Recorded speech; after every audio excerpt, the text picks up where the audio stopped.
automatically. And I think a lot of people just started thinking more about printing and cut back altogether. So we went from, a couple of boxes of paper every week to, a couple of reams. So we've really cut back on the paper usage, which has resulted in cost savings. And we weren't looking for that to happen. So it was an unexpected benefit. As far as future initiatives, we would love to continue to do anything that we can to help the environment. And the other nice thing about going green is we've met and had the opportunity of meeting so many other businesses that are green, and so it allows us to learn a lot more about what we can continue to do. We've had some functions at our branches where we've invited all of the companies and clients that we've met that also have that same goal. That's been great. If you're interested in the Green Business Certification Program and would like more information, go to mcgreenbiz.org. Well, that's our show. I'd like to thank you for tuning in. If you'd like information about any of our topics on today's show or to find more green projects, go to mygreenmontgomery.org, your guide to living a green life in Montgomery County.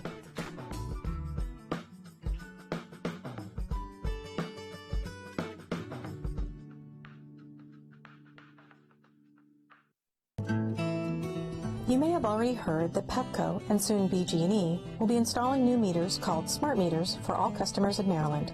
Pepco has recently begun installations in Montgomery County, and they'll continue through 2012. You will receive information from your utility before they exchange your meter, which you should review carefully. This information helps explain the features of the new smart meters and when those features will be available.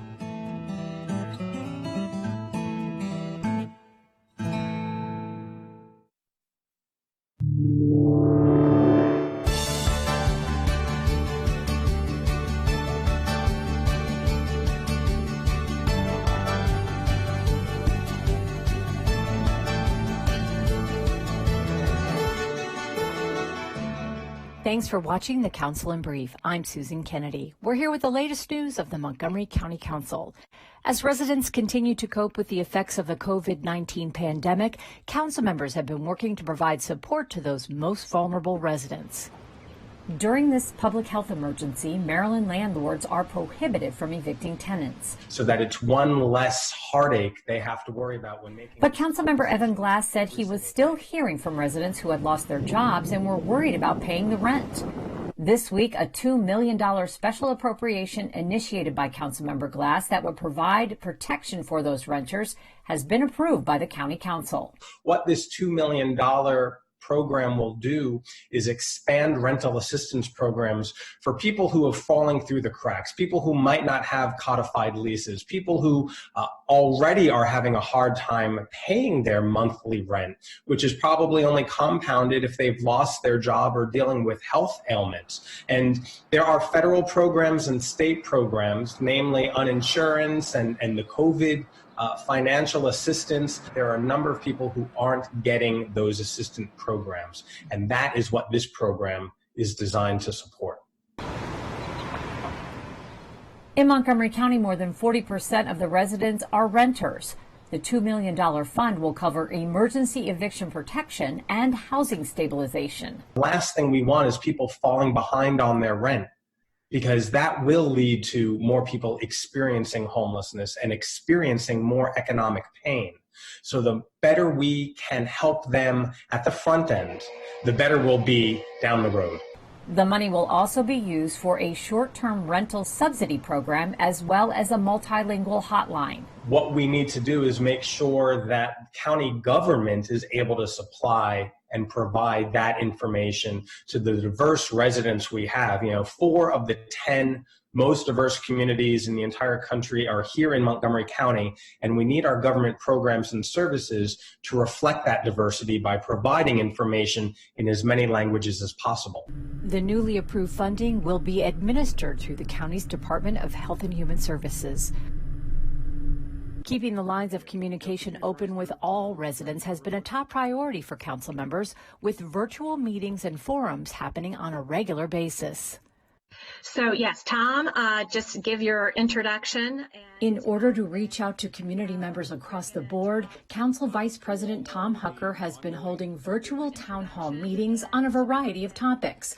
I think this town hall is a great way to capture the student voice across our county. The most recent discussion involved Montgomery County students, where over 100 students from 16 of the county high schools participated. This is an especially apt time to hear from students because you all have so many powerful and creative and effective ideas. The students talked about their experience with distance learning while schools have been closed and talked about what's working, what can be improved, and lessons that have been learned along the way with this new technology.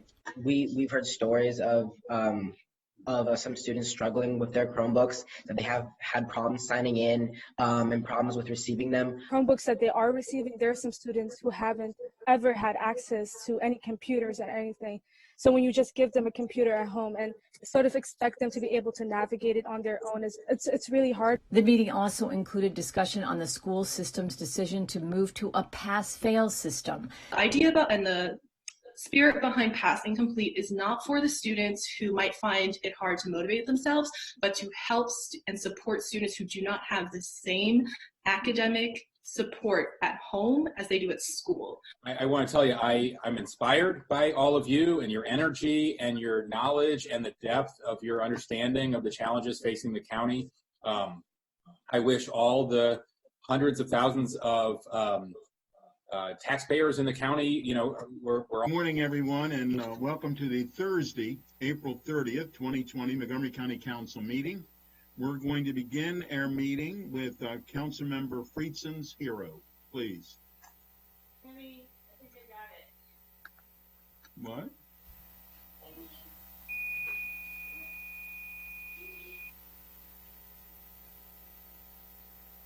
Assuming I can begin, Council President. Thank you very much. Good morning, everybody. I am so excited and privileged to be the council member who is presenting a hero on behalf of the council today. We have so many in our community we're so fortunate to live in as we work together to get through this crisis. But this morning in particular, I'd like to recognize the exemplary leader of our frontline healthcare workers at Suburban Hospital in Bethesda, right down the road from where I live and where I currently am. Leanne Sedone is truly a hero of our healthcare heroes, our nurses. She has been praised by the caregivers working under her guidance as a calm and collected leader throughout this crisis. Leanne has been in the hospital every single day, fighting for the lives of county residents and supporting her entire staff. As new procedures were implemented for everyone's protection, she made sure her team was prepared to be on the front lines of this crisis. And in the beginning of March, Suburban Hospital had 0 beds dedicated for the COVID emergency, as we all can recognize. But now there are 5 full nursing units dedicated to caring for them. Leanne oversaw every single one of those phase conversions with her entire team. And if that wasn't impressive enough, in the middle of it all, Leanne finished the requirements for her doctorate in the middle of this crisis. Congratulations, Leanne, on that important milestone. And thank you for your tremendous leadership throughout this crisis. And while we're recognizing and honoring Leanne today, we all know there are many Leannes all over our community, all over our country, and throughout the world who are setting their personal lives aside, putting themselves at risk, and making sure that we're doing everything that we can to mitigate this crisis and care for our families, our friends, and our neighbors. So on behalf of the entire county council, on behalf of Montgomery County, I just wanted to send a shout out to Leanne at Suburban Hospital and to all the Leannes out there, our healthcare heroes who are on the front lines of this crisis, who are keeping us safe, and who truly are, as Joe Biden said, if there are angels in heaven, they'd be nurses. Thank you very much. Thank you very much, Councilmember Friedson, and thank you, Leanne, and as Councilmember Friedson said, every Leanne out there. We sincerely appreciate everything you're doing. Madam Clerk, do we have any announcements? We don't have any announcements. Good morning, President Katz, but we do have an addendum. Please. Okay. So we have a number of items that have been deferred. The first one for work session action at 10 a.m., 3A. Resolution to indicate the council's intent to approve or reject provisions of the collective bargaining agreement with the Fraternal Order of Police, Lodge 35. Also deferred is 3B, work session action. Resolution to indicate the council's intent to approve or reject provisions of the collective bargaining agreement with the Municipal and County Government Employees Organization, Local 1994. Deferred. 3C, work session action. Resolution to indicate the council's intent to approve or reject provisions of the collective bargaining agreement with the Montgomery County Career Firefighters Association of the International Association of Firefighters, Local 1664. Deferred. 3D, work session action. Resolution to indicate the council's intent to approve or reject provisions of the collective bargaining agreement with the Montgomery County Volunteer Fire and Rescue Association. Added to the consent calendar, number 1C at 9:35, introduction action, resolution to extend the time to indicate intent to approve or reject the county employee collective bargaining agreements. That is all, President Katz. Thank you very much. We need a motion for our consent calendar. So moved. Second. And who is the second? Thank you. You know, it would be helpful to me because I looked down to write who made the motion. If someone would say their name, because I understand that Gabe made motions or seconded many of them, and I gave other people credit for it. So I'd like to avoid that, Gabe, and I apologize in advance for doing that again today almost. So it's been, is there any comment on our consent calendar? Council Vice President Hucker. Sorry. Thank you, Mr. President. Just on the first two items, there are minor approvals required, one for a grant application, as it was said, and one for the safety plan that's required by the federal government. Both are non-controversial, and I'd urge support for both. Okay. Any other comments? With that, it's been moved by Councilmember Navarro and seconded by Councilmember Rice to approve our consent calendar. All those in favor, please raise your hand. Opposed? That carries unanimously. Thank you very much. And with that, we are going to, I guess, item 4, because the others have been deferred. And the first item is Washington Suburban Sanitary Commission, and that's Vice President Hucker will be leading that off. Excuse me, Council President, has item 2 been deferred for the executive regulation? I skipped over that. Thank you, Mr. Zients. You're a big help, as always, but especially today. The next item is the executive regulation 3119 for the approval of the 2018 International Construction Codes with amendments. And it was sponsored by me at the request of the county executive. And we need a motion for that and a second. I'll move that. Can I just pause for a second, though? Council President, I thought we had to introduce a resolution to delay on the collective bargaining agreements. That was under the consent calendar. Okay. I thought we were going to discuss that. I didn't realize it would be fine with me if you wanted to, but it was under the consent calendar. Is it okay if I go back? We can go back. I just wanted to, have council staff explain the timeline process. I think it's just I imagine that there are individuals watching who don't know what's going on, and there are specific deadlines that we are working around that relate to when the budget can be delivered. I just thought it would be helpful to present that information. So please, if you wanted to lead that dialogue, I'd be happy to, No, I will do it. Thank you very much. Mr. Drummer, I guess it would be you to explain. I'm going to start with the budget time frame, and Mr. Drummer can talk about the legal requirements. The council will be taking action on the budget on May 21st, and 1 week in advance of that is when we have to finalize all of the numbers. So by May 14th, we need to know in very precise terms what the amounts are, because we then spent the time between May 14th and May 21st, reconciling the totals for each department with OMB, drafting all of the resolutions. And so when this request for deferral was, we received it, what we did was we looked at the date that we need to have the final numbers, May 14th, and because they have 9 days to renegotiate after the council takes action, we counted back 9 days, and that's how we got to the May 5th date. And I think I'll let Mr. Drummer just talk about the requirements in the law that we have to adhere to. Thank you. Each of the county, there's 3 county labor laws. Each of them requires the council to adopt a resolution indicating its intent to either approve or reject each of the provisions in a collective bargaining agreement that's subject to council review. And those are items that cost money or require a change in law or regulation. Each of the laws also allows the council to postpone that date or defer it until up to May 15th.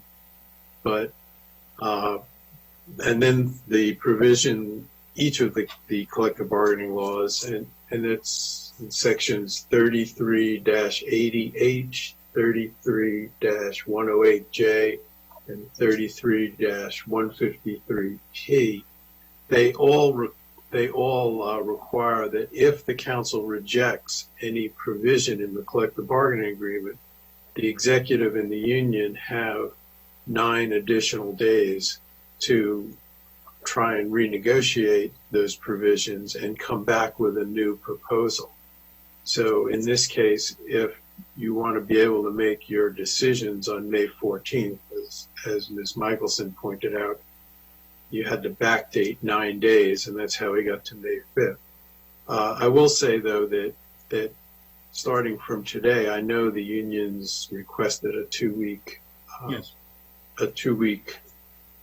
deferral, and this doesn't exactly give them that, but it does actually give them 2 weeks, assuming the council acts on May 5th to reject one or more of the provisions in the collective bargaining agreement. Then they will have the extra 9 days. So this probably gives them the most time you can give them without changing your budget date. Okay, thank you. Any other discussions on this? Very good. Thank you very much. So we're going now to number 2. Okay. And it was moved by Councilmember Reamer. Is there a second? Is someone going to second? Second. It's been seconded by Councilmember Navarro. Please, Councilmember Reamer, did you want to comment? Yeah, I just wanted to ask Jeff Zions to give us a thumbnail of what this is all about here. You know, it's a building code revision. It's a complex process that takes a long time. I understand this is kind of a partial measure with additional work pending. So something that typically requires a lot of committee effort, multiple meetings, a lot of stakeholder input. So I think we've got kind of an abbreviated version here that more or less doesn't involve any issues of controversy. So Jeff, could you just give us a quick summary of what's happening right now? Certainly. This is amendments to a whole number of building codes that affect every building in the county. It's really everything that DPS does is affected by this regulation. Right now, without amendment, we are bound by the 218 building code as amended by the state. So it's a good idea to amend it in a way that we see fit. The principal change really from that state code is the effect that we are having tougher standards for how tight the building has to do with airflow exchange. It is the same standard that we have now, but the 2018 code allowed a looser standard. But we think our standard conforms to the council's ideas for energy conservation. It does also, as amended, allow more for accessory dwelling units in the same way that the council wanted it to allow for lower heights of ceilings and obstructions. And in particular, the new code would allow for standards for tiny houses. It does make some change, tiny houses being accessory dwelling, detached accessory dwelling units that are 400 square feet or lower. So it does all that we want it to do. It doesn't make the provisions of the building code less stringent for sprinkler system or wind design as required by the state, and it doesn't make a major changes. Okay. Thank you very much. It's been moved by Councilmember Reamer and seconded by Councilmember Navarro. All those in favor, please raise your hand. And that is unanimous. Thank you very much. Hopefully I have not skipped anything else this morning. Of course, it's only 9:49. So the next item that we are going to go to Vice President Hucker, and we're going to talk about the Washington Suburban Sanitary Commission. Thank you, Mr. President. I'll be brief and then turn it over to Mr. Levchenko, who's as usual prepared a very, very thorough packet, and I know we'll hear from WSSC's leadership as well. You all know why we're here. We approve the rates for WSSC and their operating budget as well as their capital budget each year. You all are very familiar, as I am, about the constraints on their budget and the drivers, which have been in place for many years, including reduced usage of water, particularly at the residential level, and a lack of diversity of revenue sources. But I mean, at this point, I'll just share that I remain concerned about the significant increases in WSSC rates year after year without an end in sight. And I don't feel like this process, particularly without being able to consider these in a committee setting, really sets us up to do the best work for our constituents and for the ratepayers. I know we have very talented leadership at WSSC and very talented staff here and there, but it just feels like year after year there's sort of a lack of imagination and innovation brought to this problem where we see rates going up year after year after year. And I don't know about you all, but I receive constituent complaints about water rates everywhere I go, every single year. And that was happening in boom times and during a great economic expansion. I'm very concerned about what we're going to see during the looming, historic economic recession that we're entering. And I know I've spoken to colleagues in Prince George's that feel the same way, but also feel similarly sort of boxed in by the process we have. So I don't necessarily have a solution to propose, but I would like to see us ask staff and ask WSSC leadership to go to apply their skills to take us in a different direction. And I've raised this in previous years as well. So with that, eager for your suggestions, and I'll turn it back to you, Mr. President, and you can recognize Ms. Reed and Mr. Levchenko. Thank you. Thank you. Mr. Levchenko, did you have a comment first, and then we'll hear from Ms. Reed? Yeah, just wanted to say we do have several WSSC folks here with us today. As we discussed, Mr. President, WSSC does have a very brief fiscal presentation they'd like to do that focuses on their revenue shortfall that they're experiencing in FY20 and also contingency planning for FY21 related to, obviously, the current pandemic emergency we're in. So I had suggested that we do that first and then go into the rest of the budget after that. So I'm going to bring up that presentation if, Council President, you're ready for that? We are. Or I don't know whether I'm ready for it. I don't know whether staff is ready for it. Please.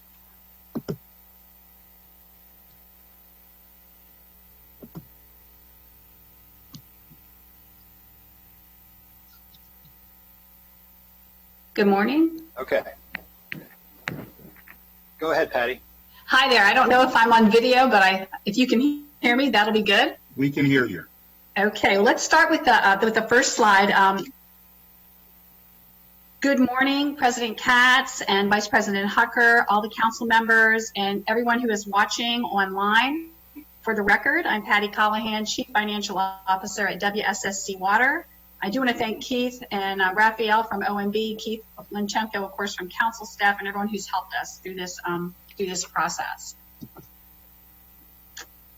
This is a very brief fiscal overview, and I'm going to start with what we've seen so far based on what's happening in the COVID-19 situation. Currently, our cash on hand is adequate. We have 140 days cash on hand, and we call that adequate because we have a very large debt payment that's due in June. So we will, of course, meet that debt payment and have some reserves to move forward. What we saw since March 16th, in comparison to last year at the same time, our revenue collections were down 9% just at that time period. Looking at just the month of April, in comparison to last year, we are down 10%. And given that we should be seeing the impact of a 5% rate increase, our revenues are really down 15% already. Turning to our past due accounts, they are up by 10%, and so are the past due amounts, up by 10%, or about $3.6 million just in the last 50 days.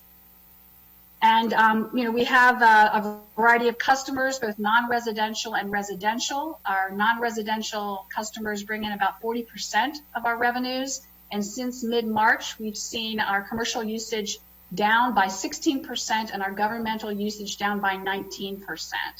We expect these impacts will grow because we have a rolling 30-day, 90-day billing cycle. Next slide, please. In response to what's happened in the emergency situation, we've taken a number of actions. We have expanded our hiring freezes from 30 positions to 66 positions. We have implemented a fiscal year 20 savings plan of over $61 million and a contingency savings plan for 21 of over $70 million. These are largely one-time things that we can do. They're not long-term fiscally sustainable changes, but they will address the situation, we hope, during the temporary time period until things get back to a more normal situation. We were required by our fiscal situation again to suspend our arbitration offer to AFSCME. That is our union here at WSSC Water. We have secured some short-term liquidity to help us through this situation. And we're analyzing our capital program. We're trying very hard to reduce the debt issuance in the fall, so to bring down that debt service payment that we will be making. And then looking at our OPEB and our retirement contributions, OPEB being the retiree medical contributions, we normally make a contribution July 1st. We are going to phase those contributions out over the next 12 months, again, to help with our liquidity situation. We are, of course, very concerned with those customers that are most vulnerable, and we know that population is expanding because of the increased unemployment and all the challenges that everyone is going through with this economic decline. So we are evaluating ways to enhance our affordability programs. So our customer service director is really scanning what other utilities are doing and finding ways that we can reach those populations to help them. Our CAPS program isn't limited by budget. Whoever meets that criteria will receive that assistance regardless of how much money we have in our budget to support that program. And we've been advocating for some assistance through the Federal CARES Act. We have not seen that come in any direct nature to WSSC Water yet. We do know that assistance to, of course, customers could help them pay their bills, but nothing directly to water utilities. Next slide, please. I'm taking our best, estimate of where we think our revenues could be, and I guess it could be better, it could be worse, but at this point we are projecting that revenues could decline by $147 million over fiscal years 20, fiscal years 21. That would equate to a 22% rate decrease, so that's a solid hit to our revenue picture. Some of those revenue losses would be offset by these temporary reductions that we would put in place. Again, we want to be very careful with our liquidity position. But that 7% rate increase is still really needed to maintain our fiscal sustainability. We do have a critical need to remediate the infiltration and inflow at the Piscataway Basin and keep that bioenergy project online. That will help us reduce costs in the future, and that's something that's very important to us. It also helps the environment and will generate renewable energy for us. We do have a bond sale scheduled for the fall to finance construction, and we want to hang on to, of course, that AAA rating, and so we've got to maintain adequate reserves. And we don't know if there'll be a second phase to this COVID situation, so it's really important to have those reserves in place. And of course, equally important is our long-term picture. We don't want to have long-term cuts that impact direct services, response time, our customer call rates. So those are also very important to us. And even with the 7% rate increase, because of this situation, our reserves are going to be projected to be reduced by $56 million. That would leave about 90 days reserves cash on, 40 days reserves cash on hand compared to our financial metric, which is between 60 and 90 days. So a reduction in rate would further require more spending cuts for WSSC. It could impact our construction program, and of course our local economic development could be impacted by that. I would just say in summary that WSSC, we are heavily weighted to an infrastructure investment. And as you know, we've worked very hard to keep our debt service expenses under 40% of our budget. But when the investment doesn't occur, we end up having different problems for our customers: leaks, breaks, loss of service, disruption, and potential sanitary sewer overflows, possible fines, and that deferred investment just builds upon our operating and maintenance costs and becomes more expensive in the out years. So we are very concerned about customers that will be struggling. We know that the increase that we're talking about is more of a 6.1% on average because we've kept the fixed fees flat to help with that. That's about $13.26 a quarter, $44.42 a month. And we know any increase to people at this time, particularly those vulnerable groups, is difficult, but that's where we want to put our energy into looking at our customer affordability programs and trying to reach those customers and help them out. So we do believe that 7% is necessary for our fiscal sustainability, and hopeful that this temporary situation and responses to it doesn't turn into something that has a long-term fiscal impact on WSSC Water and our customers. So with that, I will end this part of the presentation, and of course, our General Manager, Carla Reed, is here, Joe Beach, our Deputy General Manager, our Budget Manager, Letitia Carolina Powell. We can answer any of your questions. Thank you so much for your time. Thank you. Mr. Lipchenko, did you have anything else to add? No, we can move into the regular presentation if you like, if there's no specific questions about this. I was going to ask Ms. Reed to speak next. Oh, sure, go ahead. Ms. Reed, did you have a comment?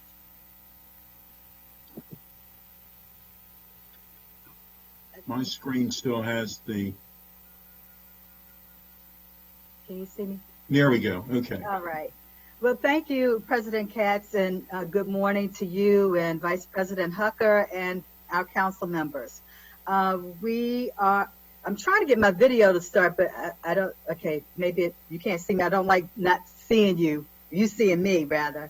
But I really appreciate your consideration of our budget, and also keeping in mind that everything is connected, that support for WSSC Water's budget means that we will be able to support public safety efforts, specifically fire protection, and also public health. And those are critical to the smooth operation of the county, and we want to make sure that we are able to deliver that service as promised and at the level that has been expected in the 102 years that WSSC Water has been in existence. And with that, I'll close my comments and welcome any questions that you may have. Thank you very much, Ms. Reed. Councilmember Jawando. Thank you, Mr. President, and Ms. Reed, and to your team. Thank you, as always, for your work and really being direct and upfront in your presentation. My question is related to, obviously, we're in unprecedented time, The money that is set aside for assistance, I think I saw that you set aside $1 million for water conservation, plumbing repair, flexible billing, forgiveness, and other social services. And you correct me if I'm wrong, that's what I thought I read. You said you're reevaluating. I find that number to be low. How can you talk about what you're doing? I mean, many of us read this morning, 1 in 5 Americans have requested unemployment over the last 6 weeks. I mean, we're in unprecedented, some unemployment is somewhere between 15 and 20%. So I just want to know what else you're planning to do. Can you expand on those assistance programs and specifically that amount of money that you're looking to set aside? I could start, Carla. Do you want me to start with a few comments? I do have our customer service director did have a PowerPoint presentation that I have, so I'm going to refer to a couple of points there to answer your question, Councilman. We do have $1.8 million in our budget right now. We initially had about $900,000 for the CAP program. In fiscal year 20 already, we've seen $1.3 million being utilized, so we know we needed excess. Our total budget, we're going to, again, it's $1.8 million, and that's what we have budgeted for fiscal year 21. But if more customers need more assistance, we have to build that in and find that within our reserves or in other ways to meet that need. Other areas that they are taking a look at, I mentioned they were scanning the environment of different types of programs. And let's see if I have any of those suggestions here. I do have some notes about the number of customers we've reached, if that's of interest to you.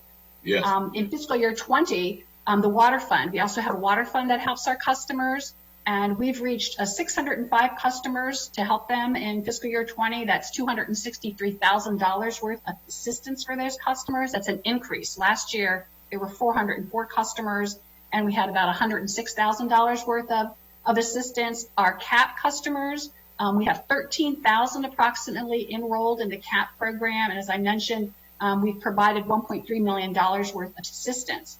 I know that our director is outreaching to other utilities and finding ways to find different ways to reach them, extended payment plans otherwise.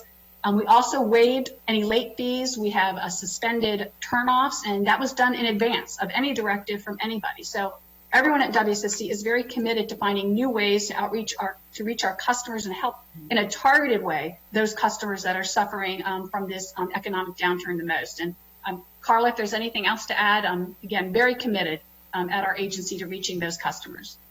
The only thing I would add is that we will do it for as long as it takes. When we had the federal government furlough, we did the same type of outreach and same type of assistance to our customers. And we will be as creative as we can be to make sure that every single person has water service, because that's critical during this time of a pandemic. Yeah, I appreciate that. And I think obviously it's hard to make estimates as this thing is moving the way it is. And I think that continuous outreach process and communication and the proactive waiving of late fees and fines is great.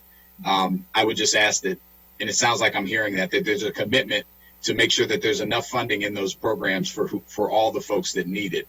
As we advocate at the federal and state level for some support for everybody, both on the utility side and the customer. I see nodding heads, but that is true. The CAP program, regardless of what we have in our budget, we are required to provide that assistance to our customers. Right. And that is the waiving of all the fixed fees. Okay. Thank you very much, Mr. President. Thank you. Councilmember Navarro. Thank you. And I want to also thank Ms. Reed and the commissioners and staff for that presentation. I am also very cognizant that when this pandemic began, none of us really had a full grasp of the scope, and I would have to say that we still don't know, which is why I appreciated this exchange. I've had the same concerns. Your, I think, logo and your tagline says that you're delivering the essential. Yeah. And it's going to be so important, especially as we discuss these programs of assistance to the needy as well. again, I think we got used to kind of knowing the scope of who the neediest actually was, but this is changing day by day as more people lose their jobs. So I continue to be concerned about understanding that this is really forcing all of us to explore, to find ways to be innovative, to stretch whatever we need to stretch in order to have the capacity there to assist everyone. So I agree that, having to support this increase, it bothers me in this particular time. And at the same time, I need to understand and figure out, of course, this is what we're all doing, balancing your ability to provide this essential element, water, to everybody. So I would, again, add my voice to the chorus that please, I think, there's going to need to be more creative ways of providing that assistance. And the number one priority should be that everybody should have access to this essential element. And then we'll all have to together figure out how we address the fiscal impact, but that needs to be a priority. So, I do appreciate what you've done thus far. I just want to make sure that you continue to do that and continue to expand, because what we've done in the past is very different. We all have to just continue to stretch our imagination and our creative ways to find that ability to support everyone. Thank you. Thank you. Vice President Hucker. Thank you, Mr. President. And thank you, Ms. Reed, and all your staff for being here. That's very helpful. Feedback. Just a few questions for you.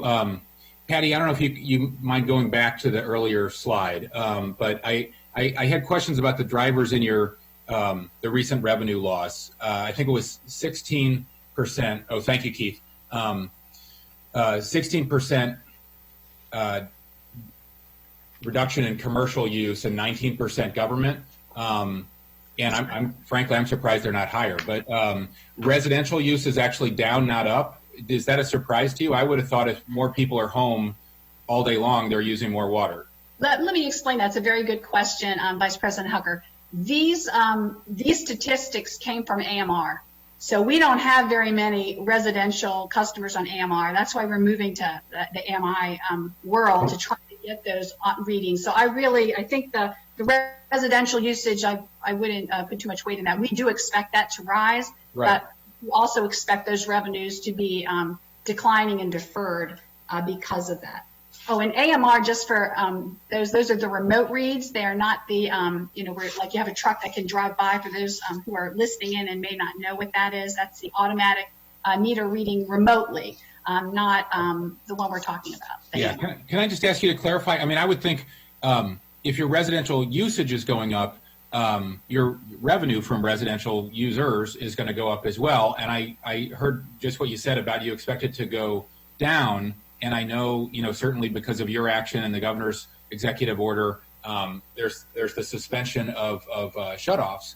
I understand that, but most of us customers aren't in, arrears and aren't in danger of shutoffs. Most of us are just going to be writing a bigger check to WSSC. So, as reflects our increased usage. So hasn't that been built in, has that been built into your calculations? We haven't seen a significant increase on the residential side, and we really have not factored in a large increase. Most of the increase comes from the commercial side. So that is not, we looked at revenues as a whole and did a comprehensive kind of a global look at revenues together and came up with a measured decline in revenues. So actually the commercial side could be greater, to your point, and the residential might offset that a bit. But we looked at it as a whole. We didn't really say, hey, this is how much we think the commercial is going to decline. This is what we think residential is going to do. We looked at revenues as a whole, and we felt that this decline built in increase as well as that decrease. Okay, I think I understand. It would be helpful to know, to have a reliable projection of how much we would expect residential. How much the water usage has gone up in April. I would think it would be useful to us, and me at least, to know what revenue increases you expect, associated with that. The packet said that you weren't proposing changes to your FY21 budget, but then when I was able to speak to your finance director, he said that you have cuts planned in this contingency plan. Can you help me and those of us at home understand what's the difference between a contingency plan and why aren't those reductions reflected then in a proposed change to your FY21 budget? Very good question. Because it's so early in the stage of this pandemic, we don't know how the future is going to lay out. So what we've done is we've left our budget the way it is. We've done a projection with the 7% increase, the loss of projected revenues, and the budget cuts, and we projected where our fiscal metrics will land. So again, we've looked at where we would end up, and it's very tight with our debt service coverage and with our cash reserves on hand. Even at the 7%, we're about 40 days of cash reserves on hand. So we have looked at the full impact. Did I answer your question, or ask it one more time? I'm sorry. No, I think so. That's as you know, the county has been working hard for many years, since the last recession, to build up toward a 10% reserve again. You're already there. I understand why you might not want to dip in it. I don't feel like, my colleagues and I feel like we're at that point. None of us want to dip into our reserves, but I think we're all going to be surprised if we get through this historic downturn without dipping into our reserves. But it sounds like you are assuming you don't want to touch your reserves at all, and rather have the rate increases to offset the need for that. Actually, not exactly. Okay. Our reserves are projected to decline by $56 million. And our reserves, when you look at the end, a 10% reserve is not equal to a day's reserves cash that we need on hand to operate. So when you look at most utilities, other utilities may have a year's worth of reserves on hand, because again, we don't have, it's just based on flow. So again, we are using our reserves. It's just we're trying to have a sufficient amount, which with the 7% rate increase, we project that will be 40 days. That's not a lot of reserves. And if you have a second round in the fall, or a second round of this pandemic, those reserves will really be tight for us. So I think we agree with your concept of utilizing reserves when you need them. Right. And that's what we're doing right now. But we're concerned that those reserves will dip so low that we won't have them when we might need them again. And the only way to build them up is through rates. Okay, I just had a couple more quick questions, Mr. President. Sorry. You mentioned FY21 debt issuance. Obviously, the Fed just took action again. We have historically low interest rates. Is refinancing your debt, I'm sure you're looking into this, you're more of an expert than I, is that an option for you, and how much savings do you anticipate from that? We did, another excellent question. We just did refinance debt, and the savings on that refinancing is about $1 million a year for, I don't know if it's the remaining 10 or 20 years left on that debt. The trick with refinancing now is we used to be able to advance refund our debt. And now you can only do a current refunding, which means you have to be able to pay it off within 90 days of that sale. And we don't have any other sales that actually would be in the money or in the savings range for refundings at this point in time. But we watch it continually. We are constantly working with our financial advisor to look at those potential options. Okay. And then you mentioned, thank you, you mentioned your affordability programs. I'm a big fan, of course, of those, and the water fund in particular. I was happy to be there and write a check to support the blue tie ball, the very nice ball you had to raise money for it. What's the breakdown of how many of those 605 families are in Montgomery versus Prince George's? It's certainly true the majority of the recipients and beneficiaries of the fund are in Prince George's, correct? I would have to get back to you on that answer. That may be accurate, but I will write that question down and get an answer to you from our customer service director. And then just a final policy question. I think the tight pressure your budget is under reflects the need that we've spoken about before to have different rates for commercial users and residential users. I know that's not allowed under state law. Every other utility, electric, gas, cable, phones, have different rates for commercial and residential users. To me, it doesn't make sense to have single moms with 3 kids in Long Branch paying the same rate as an industrial car wash or other large industrial users. But that's what we have with WSSC. And when I asked this last year earlier this year going into the legislative session, are you going to be asking the Assembly for authority to have differential rates? You declined to do that. So let me just ask again, and maybe it's for Ms. Reed, but will you support differential rates going into the FY21, the 21 legislative session? We will. And the reason why we didn't before was because we had just implemented this new rate structure in a new billing system that had not been replaced in 30 years. So to have customers we didn't want to change rates that fast. Now there's been some time and we've broken in the system, so to speak, and it might be an appropriate time to actually pursue differential rates at this time. It wasn't before, but we will commit to doing it this time. Thank you. Yeah, I hope my colleagues will support that, and then hopefully we can talk our delegation into doing that, because I think that would go a long way to creating some more equity in your rate structure. I yield back, Mr. President. Thank you. Thank you very much, Vice President. First off, we appreciate everything that you're doing. I know that the commercial side is very different. I mean, the fact that the places that cut hair and car washes, though I think the car washes thought they should stay open, and the state police had a different idea on that. But all the larger water, the commercial businesses that use a significant amount of water obviously have been closed, and that's unprecedented in your 102-year history. I can tell you, or close to that. And of course, projections are very difficult, and I appreciate that as well. But we have to make certain that, and you have to make certain that the WSSC infrastructure is maintained. We have seen a time in our lifetime when that was not the case, and of course, it's caused tremendous problems throughout the area, Montgomery and Prince George's County, but especially in our area. So we need to make certain that you have the proper funding to do it, but we also have to make certain that it's a fair and equitable system. So I appreciate, just like we are going through these very difficult times, I appreciate what you're going through. We need to work together to make certain that we can get everyone on the same in the same situation. But to Councilmember Hucker, Vice President Hucker's point, I do believe that there should be a difference from commercial as well as residential, and I think that you finally, after many years of discussions, finally came up with a fairer rate system for which has just passed after the 30 years. So I do appreciate that. Having said all of that, I see no other speakers. So Council Vice President Hucker, would you like to make a motion for a straw vote? Sure. If you don't want to. Well, Ms. Reed, if you've been following the council, you'll know we're taking a continuity of service approach to our FY21 budget and asking all of our departments to take a haircut.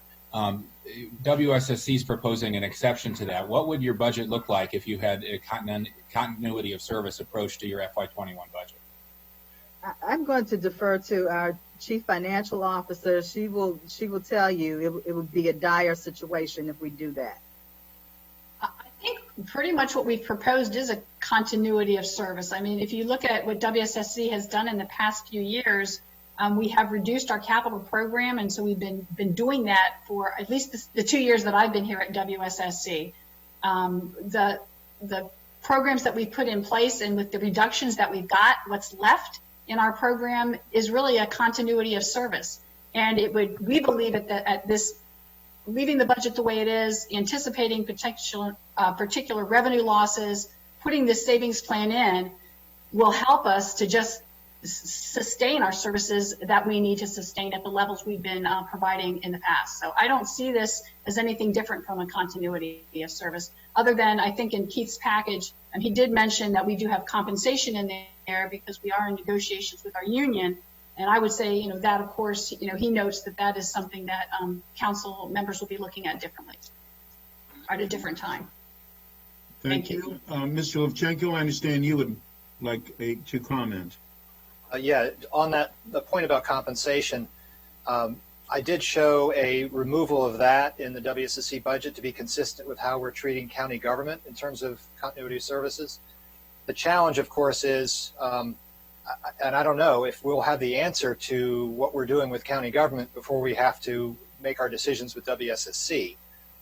So I'm not quite sure how that gets resolved, but for purposes of today's meeting, I show a reduction in the WSSC budget of about $5.7 million. That's the rate level, or that's the rate impacted compensation adjustment. There's actually a little bit more if you count in CIP staff costs. So I did take that out. In terms of other elements, last fall the council did talk a little bit about the Piscataway rehabilitation work that was mentioned briefly earlier. And that's a $13 million hit in FY21. I think everyone agreed at the time that was urgent work. I think if WSSC were asked, they would not recommend cutting that. It's probably not going to be in their 21 savings plan. But that's a big hit in FY21. Overall, their operating budget is going up about 4.7%. And the cover sheet that I have also does break that out by expense categories on page 2 of the cover sheet. And you can see it. The other item, most of the items are fairly flat. You have that all other cost, and that's where the Piscataway dollars are. If you take the Piscataway dollars out of that, you're at about a 5% increase in those all other costs. So if you accommodate that, and then you reduce the salary and wages appropriately as to how we do it with the rest of county government, you're at a fairly low level. And also remember, as we talked about, their revenue challenges, their volumetric revenue was down about $8.7 million projected for 21. That's equivalent to more than a 1% impact on rates already. And that's just to stay even. So unlike the county, which has increases in its assessable base, which can help moderate rate increases in property taxes, for instance, WSSC doesn't have that with its primary source of revenue, its volumetric rate revenue. That's been, as Council Vice President Hucker mentioned, that's been historically declining in terms of per capita usage of water. So that revenue source has been flat, or in some cases dropping as it is in FY21. So I think given where we are right now, I concur with WSSC that it probably would have been premature to revisit the FY21 budget this moment. But just like the rest of county government that's going to be coming back sooner rather than later, we'll be coming back to the WSSC budget as well and hearing more detail about their FY20 reductions and their FY21 savings plan, which is likely to materialize as well, just as the county government will very likely have an FY21 savings plan. And I'm happy to go through other elements in the budget, but in the interest of time, I think we've touched on a lot of the major points already. Thank you very much. Councilmember Reamer. Thanks. I just have a question. So the tradition here is that Montgomery County recommends a rate, Prince George's County recommends a different rate, and we meet in the middle. Is that right, Keith? Can you talk about that? Well, it's varied from year to year. Some years the councils have agreed from the start.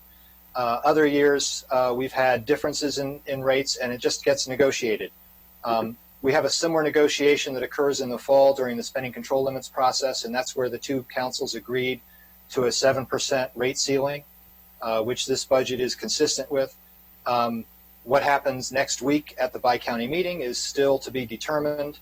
WSSC did meet with the Prince George's Council just earlier this week, and they could speak to what they heard, but they're going to be meeting again with them early next week. So I think that's still an open question where things end up with the Prince George's Council, and then how that impacts the negotiations we would have between then and the bi-county meeting next Thursday. Well, I know Council Vice President Hucker's been speaking with Prince George's Council members as well. Patty, can you share with us what you've heard from Council Prince George's? Certainly. Yes, we did just have a hearing with Prince George's County Council on the 28th. We did the same fiscal presentation with them.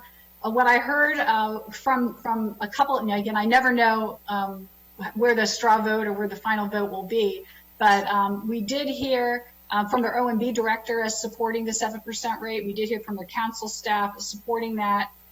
Council members, I didn't hear any council members were somewhat concerned, but actually understood from their comments about the 7% and the need for that. Where they were more interested in is very similar to the comments from your council, which was on the affordability program. So it really wasn't much discussion, really was no discussion about reducing that 7% rate. We did talk about what would a 5% be and how, and the fiscal metrics on that. I think it was a councilwoman, Denny Tavares, that asked about that. And we would end up with maybe 30 days cash on hand. It was really dire, and we wouldn't have debt service coverage. So I do believe there was support from what we heard in the meeting, but they were more targeted in what can you do for those residents that are vulnerable. So very much in the same place from comments that we're hearing from your council is do more for those vulnerable populations. You're saying, Carla? Sorry, you may have said this before, but you're saying that if the rate goes to 5%, you believe that that will leave you with less than 30 days cash on hand? We did a projection. Now, what we'll say is we're finance folks, so we're going to be conservative in our projections because in no way do we want to have a problem meeting our debt or meeting any of our operating concerns. But we did a projection at a 5% rate. And, our debt service coverage looks to be about 75%. So that's not a good place. We, of course, couldn't be there. So we would have to find really, really deep cuts to cover that. Our cash on hand would be 34 days. That's just not an acceptable place for a utility of our size with a budget of $1.5 billion total dollars and, $800 million worth of operating expenses. It's just really a very difficult place to be. And again, we're focused on serving our customers and making certain we don't have uninterrupted service, business disruption, and that we deliver water, clean water in a safe way and return it safely. So we did that projection, and it was really a not sustainable picture. And the future years would be even worse. I do want to compliment WSSC on your immediate move to defer fees. I thought that was notable. You were ahead of certainly of Montgomery County government, and I salute you for that. So I recognize that you're trying to be as responsive as you can in the moment to the crisis.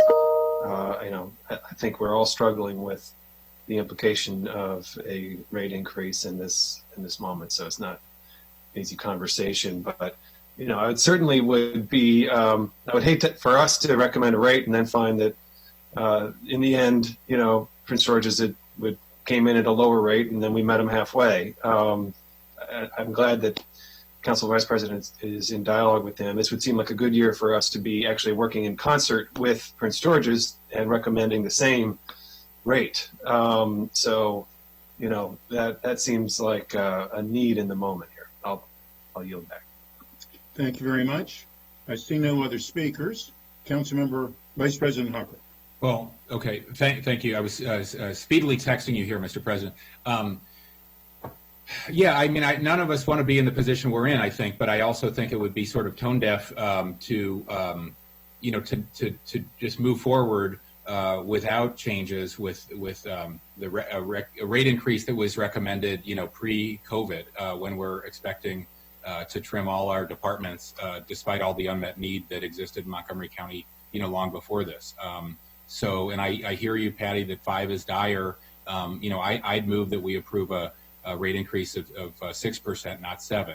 And from what I've heard, Councilmember Reamer and Prince George's, I think their preference would be to match what we do. So, I would suggest if 5 is dire, splitting the difference and approving it at 6, and looking forward to the savings plan. Second. Thank you. It's been moved by Councilmember Vice President Hucker and seconded by Councilmember Reamer that this be a 6% rate increase. All those in favor, please raise your hand. Opposed? That carries unanimously as well. Thank you, Vice President.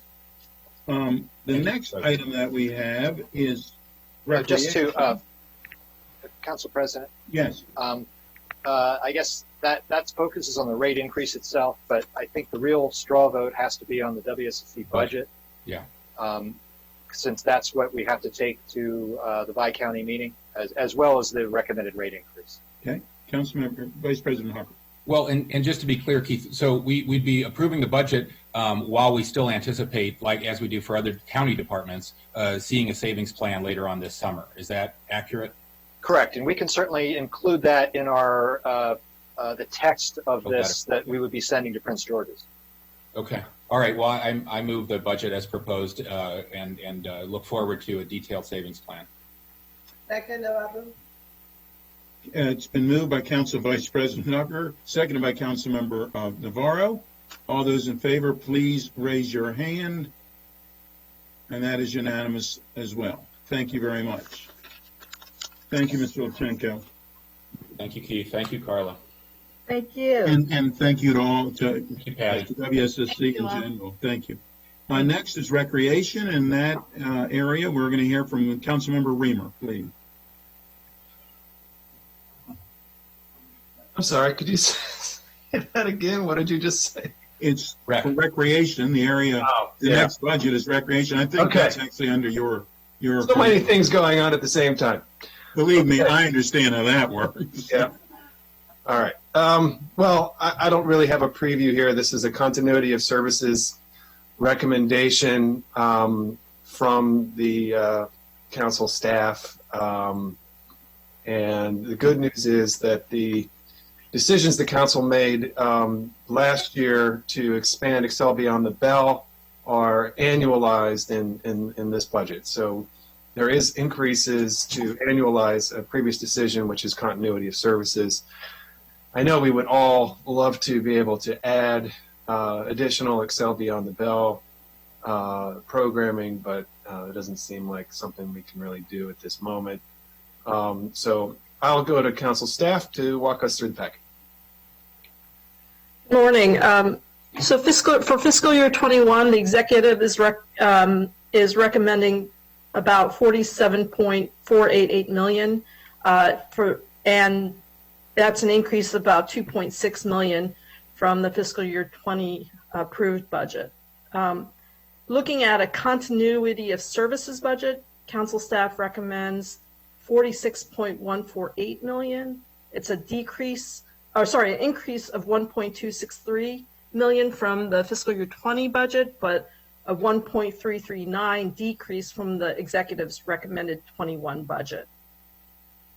There are several items that council staff has not included in the continuity of services budget that increases from the executive apart from the fiscal year 21 compensation adjustment. One is unfortunately for PLAR maintenance, which is an increase of $250,000. This is something the council recognized and the executive has recognized is underfunded in the recreation department's budget. Indeed, the council recommended increased funding on the reconciliation list last year, but it didn't make it off. And, you know, the fiscal year level funding of PLAR would still be approximately 13% or $140,000 below the fiscal year 08 level. And that doesn't include all the different additional facilities that have come online since then. The second item that was recommended for an enhancement was expanding the senior transportation initiative by $180,000. This would actually restore transportation on Fridays, and that was cut, I think, mid-year in fiscal year 18, and then continued into the fiscal year 19 budget, as well as adding service for the North Potomac Senior Program.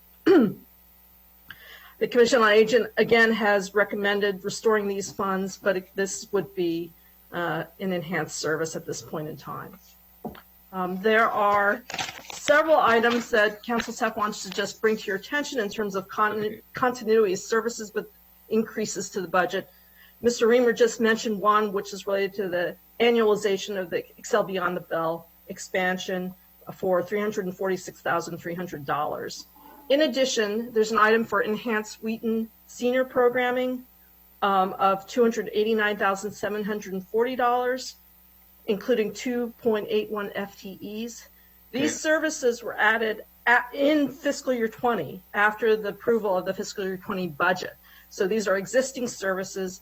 One of the positions is a recreation specialist that has already come on board, and these services are being implemented, and that's why they're considered continuity, even though they're described as enhancements. Okay, I wanted to pause on that one.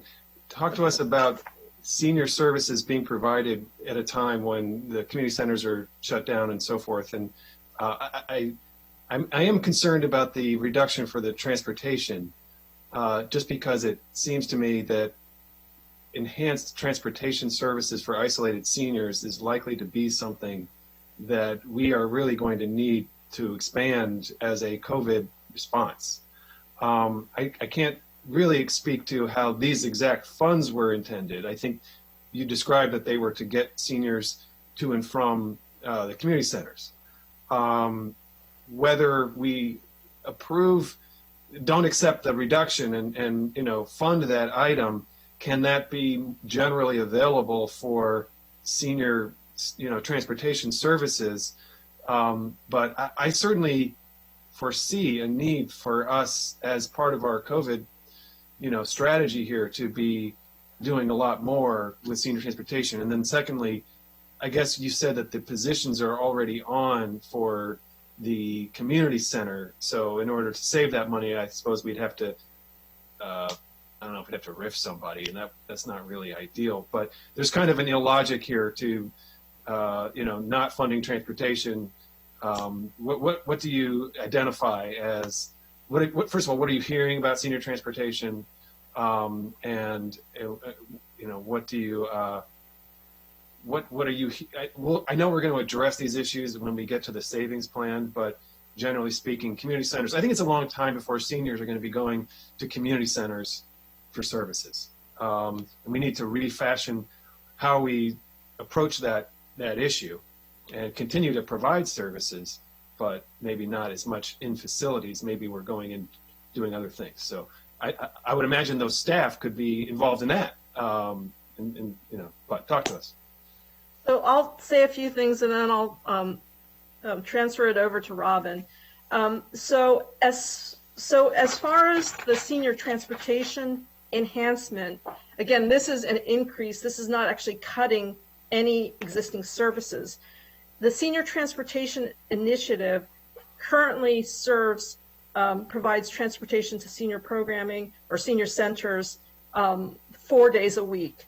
I understand that those services are being repurposed so that they are being used to deliver meals that seniors would otherwise be getting at the senior centers because they can't go.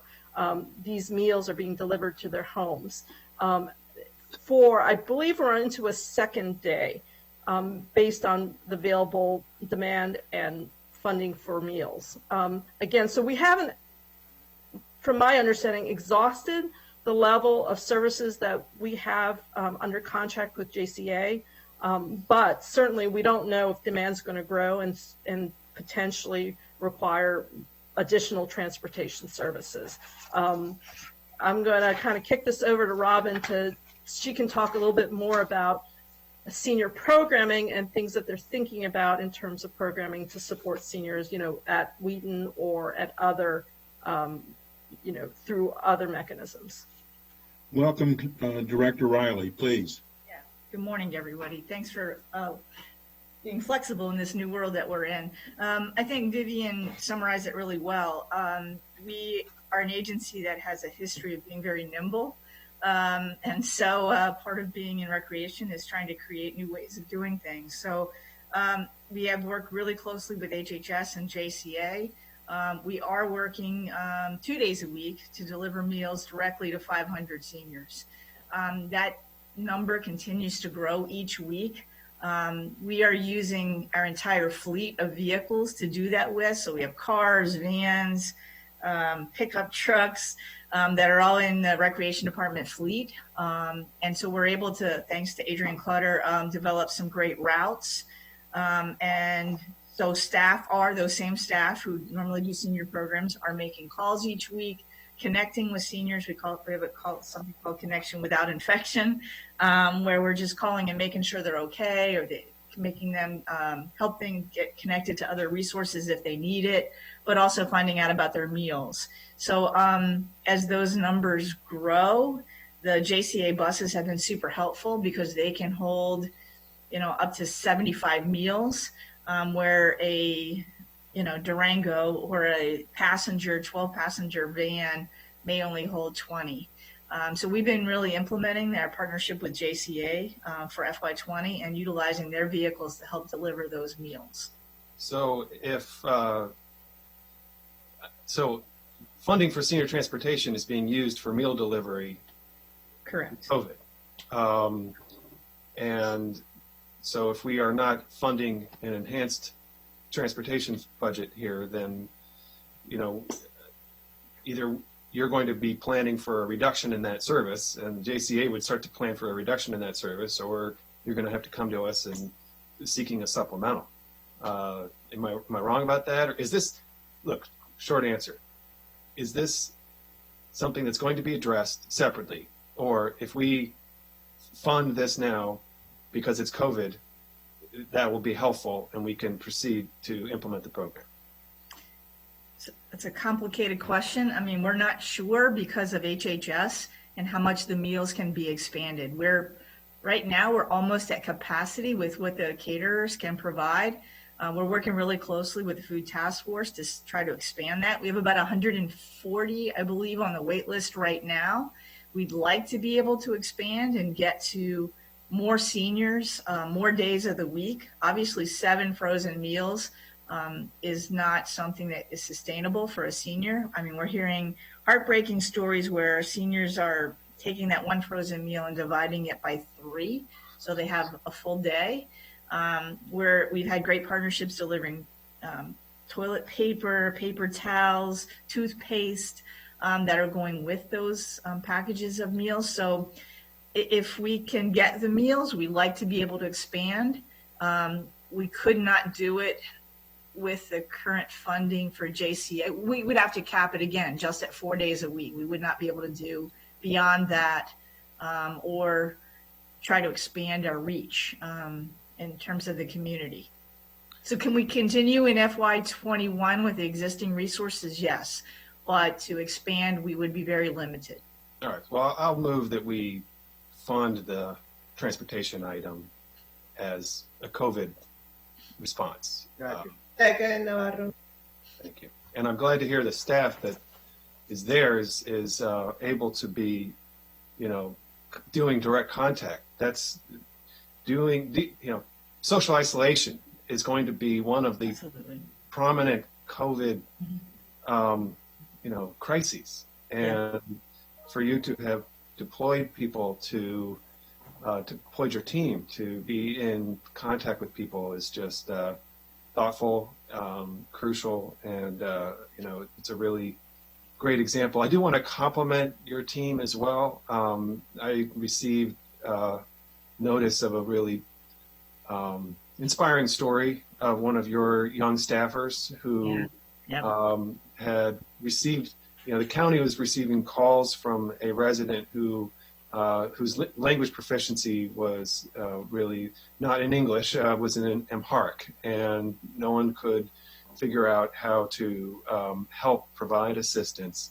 And somehow, fortunately, the call was routed to one of your teammates. She needed meal assistance, and Elda Gabena, who is one of your volunteers, she's actually a sophomore at Wheaton High School. And she was able to help this person get assisted, thanks to the rec team, having those programs. So Elda, I want to say thank you. That's a great story. That senior was recovering from COVID, and her son and daughter-in-law, who were her caretakers, were hospitalized with COVID. And so she was very helpless at that point. So it was a cool story. Thank you. Okay, so we have a motion and a second too.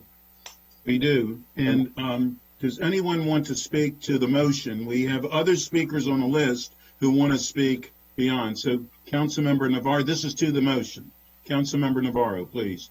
And Councilmember, this is to the motion. Okay, Councilmember Navarro, Councilmember Friedson, and Councilmember Glass is who I've seen. Councilmember Navarro, please. If you could text me to let me know. Councilmember Jawando was next on the list to speak. So Councilmember Jawando, you would be next, please. Go ahead, Councilmember Jawando. Yes. Okay. Thank you. Okay, this is to the motion, though. It is. I was going to make the motion. so it was already. I think a couple people were in that boat. I had been speaking with Director Riley. She's a great advocate, and Vivian, and so I think for all the reasons that were just discussed, this is a no-brainer to add to the list. Recreation is doing a great job. I think, as we were talking about in the last discussion, the economic impact of this, the food insecurity, which we continue to talk about earlier this week, the money that we're appropriating. This is going to be a huge issue, even more so for seniors. And I just want to commend Director Riley and her team for being nimble and already helping in so many ways that even though recreation centers are physically closed, her team has helped.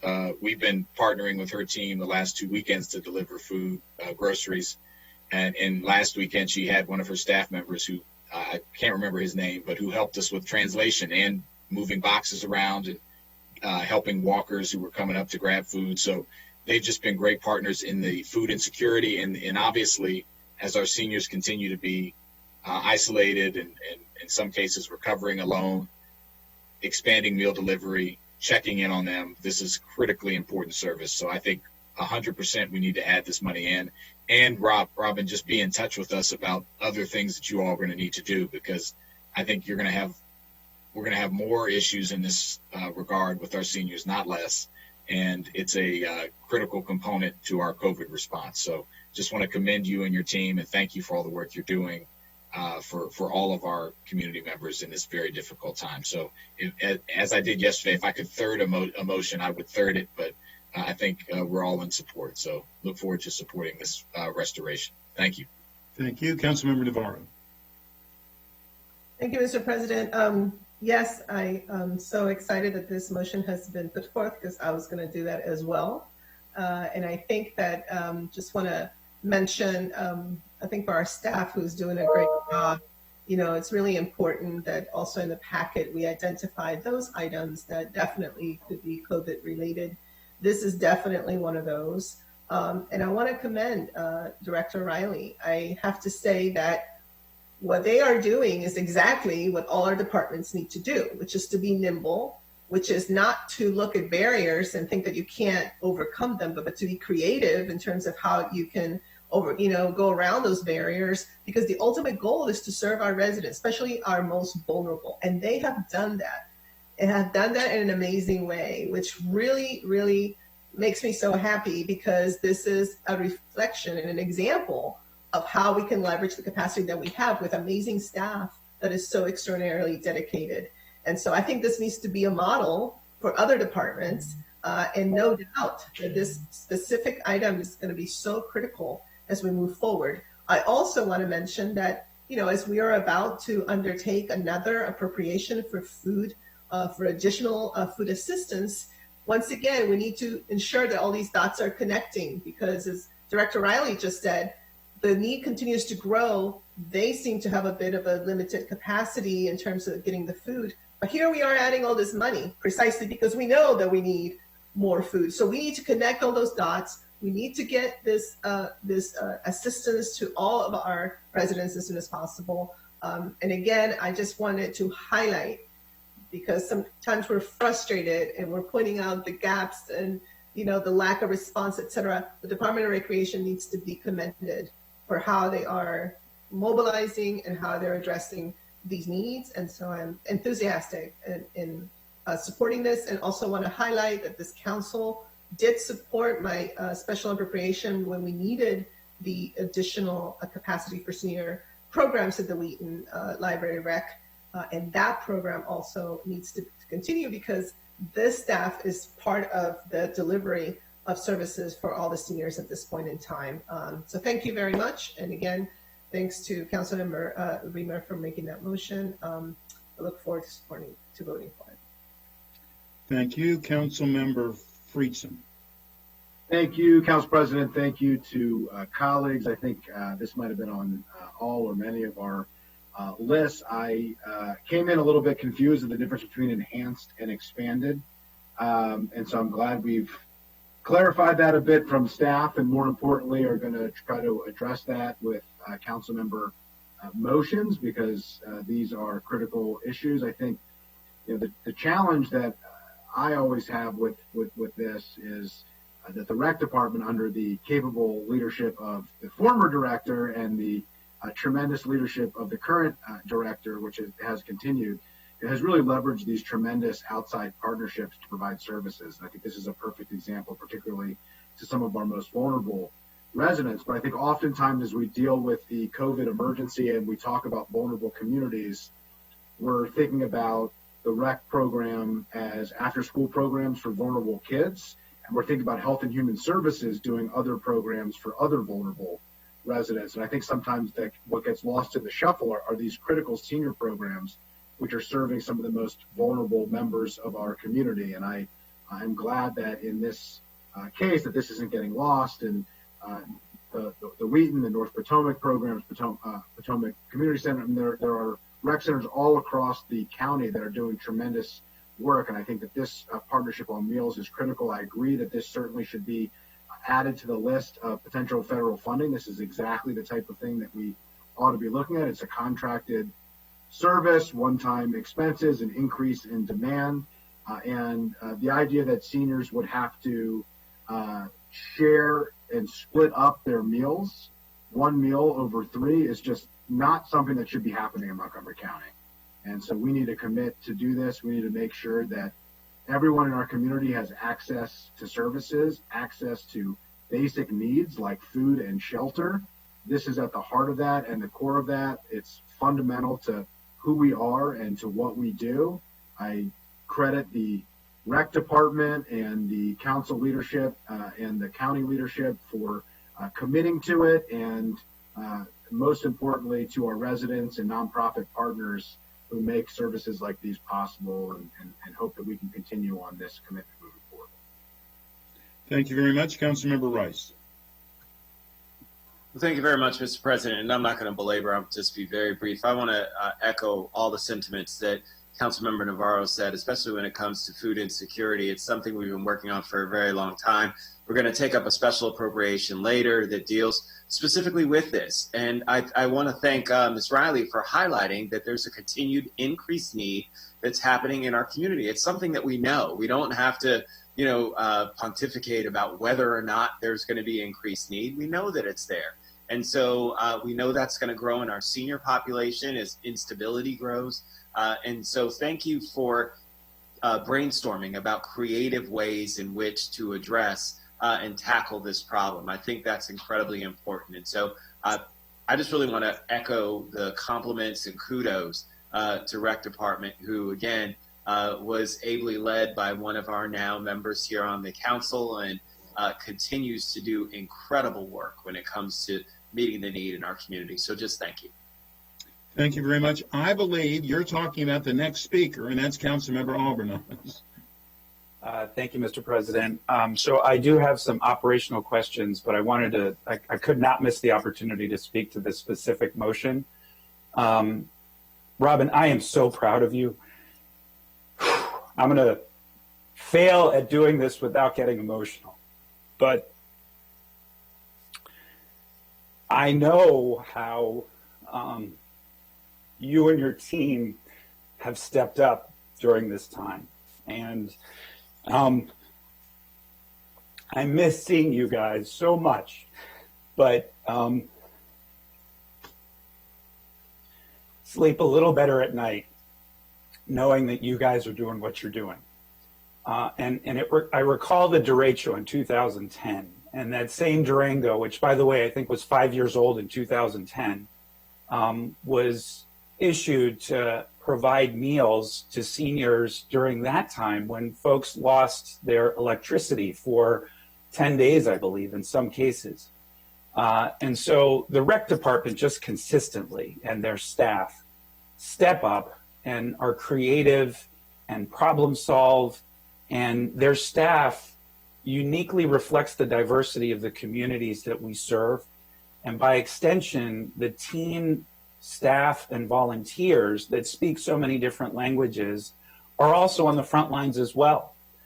And this program is so important and so critical. And I think we are going to have to evaluate in the short term, because we know that this issue is going to extend well into the next fiscal year. And it will be difficult for seniors to be able to access a number of these programs. And we know how critically important they are right now, have always been, but more than ever.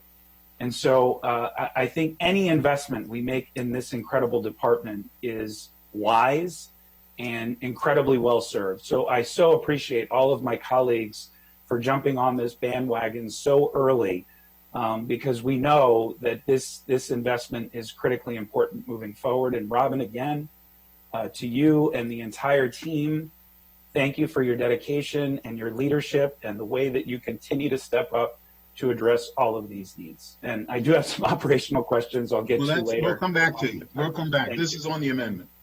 Councilmember Glass. Thank you, Mr. President. Thank you to my HHS chair for sharing the emotion that I and so many of us have expressed. Appreciate the continuity of leadership within the rec department from you to now to Ms. Riley. And it's that nexus, which is why last year I had requested a T&E and HHS joint committee hearing to talk about these synergies and these opportunities to collaborate across jurisdiction and across administrative lines. And when this COVID situation first arose, one of the very first conversations I had, I picked up the phone and called JCA and spoke to David Gamzee and said, what can we do with your fleet? And he basically said that the buses were parked in the lot and the keys were in them and they were ready to go, ready to deliver these vital services. And I'm just really glad that, as Ms. Riley said, that the department has been nimble enough to be able to cut the red tape and do what we have to do to get these vital services out there to our residents in need. And ultimately, that's what we have to continue doing.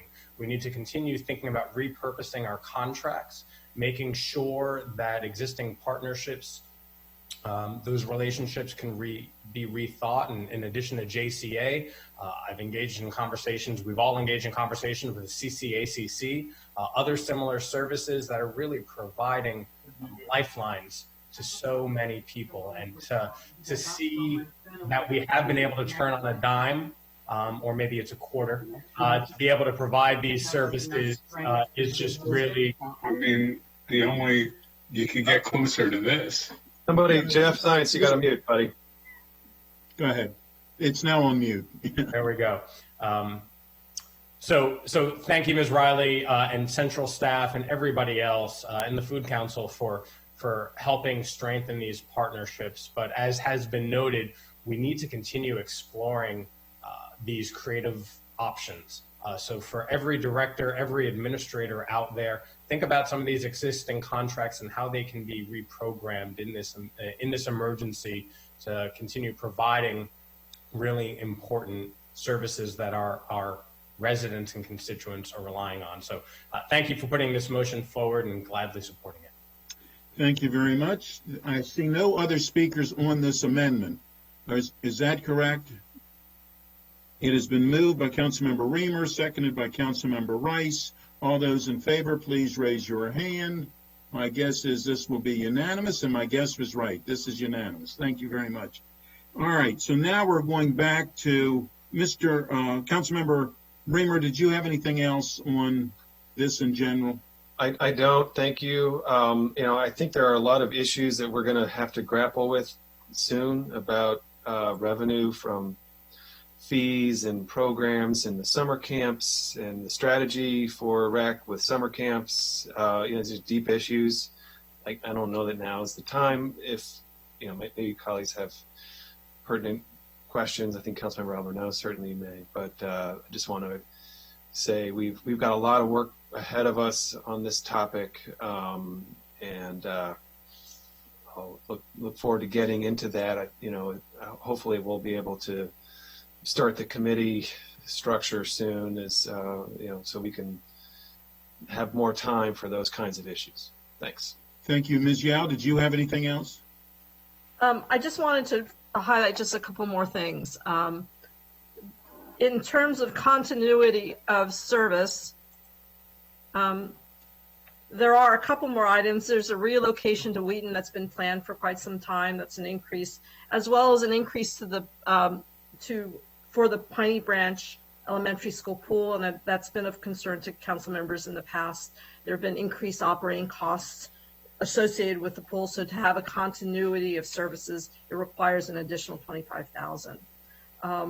Of course, there's anticipated potential savings and offsets to revenue related to summer programming for the department, but at this point, they're considering all sorts of different options, and it's premature to actually identify specific savings, as well as they've expended some things related to COVID, and you understood, their use of a repurposing of senior transportation. But again, at this point in time, it's kind of hard to predict how this is going to go. There's also one other item in the budget related to recreation, and that's the Skills for the Future NDA. And that's also in your packet, at the end of your packet. The executive is recommending level funding for that NDA of $250,000. For fiscal year 20, there's actually going to be some unspent funding due to COVID. There was planning to have some STEAM programming associated with the Club Rec program in the latter part of this year, and so that won't happen. But for next year, they don't anticipate, at least at this point in time, that there will be. They're hoping that all those funds will be spent. I do want to make a comment about that. I've had the Kid Museum is really poised to use distance learning in ways that previously we haven't. And so I think all of our work to build that organization and the growing partnership with MCPS is just going to become more important, as we may need to have distance learning, in these arenas this summer and next year.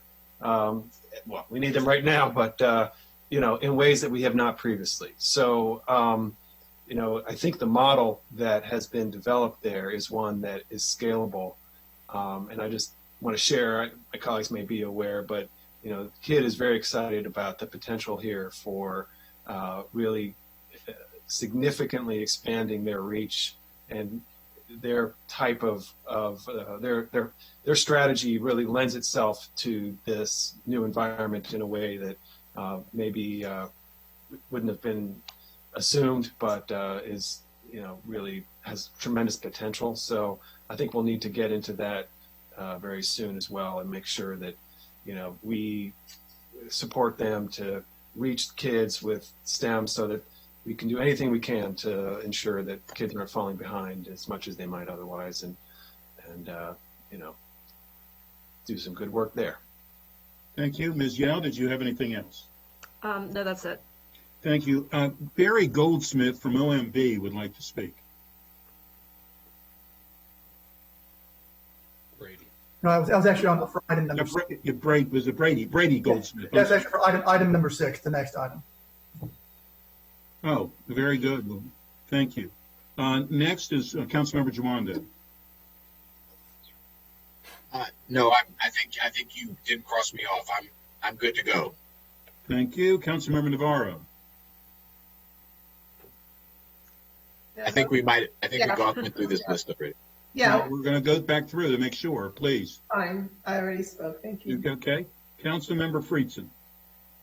Yeah, just very briefly, Councilmember Reamer noted some of the points that I was going to make about Kid Museum, but they are, have really pivoted much faster than we have in the school system or county government in terms of virtual programming. It's a smaller organization that's a little bit more nimble, understandably, but they have done a really admirable job. And I think as that Skills for the Future funding, unspent funds in FY20, I think we should consider and look to, and I direct the rec department to have conversations of whether or not KID can pick up the slack as rec is pivoting the services that they're providing and the capacity that they have. I would hate for the learning opportunities, which are already challenged in this extraordinary moment, to be lost. And so I really think there's a partnership opportunity there with the funds that we've already dedicated for those specific purposes, and just recognize that we may need to pass the baton to an organization that's better equipped to provide those services. I will say that the virtual learning and speaking with Cara and others at KID, they've been approached by folks all over the country to be able to provide funding for them to provide virtual learning. I think it speaks to the extraordinary asset that we have here, but they've been a little bit resistant because they want to be providing services to our students and our residents primarily. And so we need to make sure that we are focused on the asset that we have so that we're providing the services to the residents in our community with such a tremendous organization doing really cutting edge things. So I just wanted to note that, echo the things that Councilmember Reamer said. This was a big commitment that was made in the Fed committee and this council last year that Councilmember Reamer deserves credit for really spearheading. And I think we need to make sure that we are putting it to good use because, it's really a seed for the future too, because we're planting these seeds in our young people to be able to compete long-term in an economy as we think about the long-term recovery economically that we're going to have in Montgomery County. Thank you. Councilmember Albornoz. Thank you, Mr. President. So, Director Riley, I have a couple of questions. We are, as I'm sure my colleagues are as well, getting calls from local pools, camps, asking for any bits and pieces of information or insight that we may have as they make their decisions. And I suspect that a number of community pools are going to base their policy on the county's policy in the same way many people base their snow policy on MCPS's policy. So no pressure, just letting you know. And I'm sure you're aware. But have you, obviously it's very difficult to predict at this point, and it's a fluid situation, and I know you're developing several scenarios, I'm sure, internally for both camps and pools. But can you talk about some of the definitive dates? Because parents are obviously right now trying to figure out what their summer plans are going to be, and whether you have any projections right now on what some of those key dates are before you'll make decisions. Sure. Can I address one other thing really quickly to Councilmember Friedson and Councilmember Reamer's point? Cara and I actually have a call scheduled for this week. We just opened up on our website something called a rec room, and we have several rooms within there that have STEM and other activities, and we hope to add them as a portion of that. We are building out contingencies for both summer camps, summer programs, and pools. We have lots of different scenarios, and we're obviously waiting to hear as the phases unfold in the state which things we can and can't do. Our staff, I'm working closely with Montgomery County Public Schools. We're on a call every week with them, also talking about meals, by the way, for the summer. But we're collaborating with them, and we're collaborating with the municipalities and other rec departments around the state to make sure we're all kind of doing this collectively in the same method. For us, we have some hiring benchmarks, as you know, as the former director. We rely so heavily on seasonal employees for lifeguards, cashiers, and summer camp staff. We pretty much know we're not going to have the same capacity that we had in the past, but our date, some of our benchmarks are, I think our last one is May 15th, especially for hiring purposes, to really make decisions about what our phased in approach might look like, whether it's not opening indoor pools, if we do open them on a limited scale, alternate indoor, outdoor. So we have a whole range of scenarios, but I think May 15th is sort of our pivot point to make some real hard decisions. Thank you. That's really helpful. And I'll add a couple things. In addition to our senior community, which recreation is so uniquely positioned to assist, our disability community is also a community that recreation is uniquely positioned to assist as well. And, you know, obviously within our group homes, there are substantial issues, as we know, with regards to public health. But you also have situations in which a lot of families are at home right now with a child or family member with a disability, and it's compounding some of the challenges that come with working with such a special and important member of your family. And so I know that you're doing some work in this space, but this, just like the Kid Museum, I think presents an opportunity moving forward for recreation to be, as it always has been and continues to be, a leader in this space. And I guess a two-part question: how are you guys addressing the TR programming, and have you been able to expand some services there? And connected to that, you know, this is an opportunity for innovation right now too. The online platform that you guys have developed is very exciting, but I know it's not free. And so if there's an opportunity to expand that, and I know we have an incredible IT staff within recreation, but it's just a couple of people. And so, you know, I know you got to put on your tap dancing shoes here, but with some additional capacity moving forward, not right now, but moving forward, are you exploring different ways of addressing those unique populations? Yeah, without question. If you go to our rec room, you'll see some online virtual opportunities there for families in the disabled community. We are also doing the same thing for a phased-in approach once the state and the county open back up in different levels, to really think about expanded outdoor opportunities. We want to collaborate with our parks department. We want to be able to offer outdoor classes, activities, keeping the physical distancing in mind and in small groups. Our countywide classes team are working right now to outreach to all of our instructors to have them build platforms for online or virtual classes, using the platform just as we are today with Zoom and others. We're working with our software provider to see if they have creative ways that we could register someone for a class, maybe pay a small nominal fee, and then they get a Zoom invitation for a cooking class or a fitness class, a yoga class at home. So I think our staff are being really innovative and finding that this is a great time to take it. Well, there's light in some things here, to be able to take a minute just to do a lot of research, really think creatively, and work with their instructors in a more collaborative way to be innovative. And so I think you're going to see that when we come back in phase 1 opening. Great. Thank you, Director Riley, again for your leadership and that of your team. Mr. President, I yield back to you. Thank you very much. Councilmember Glass. Did you? No? Okay. Councilmember Reamer. Thank you.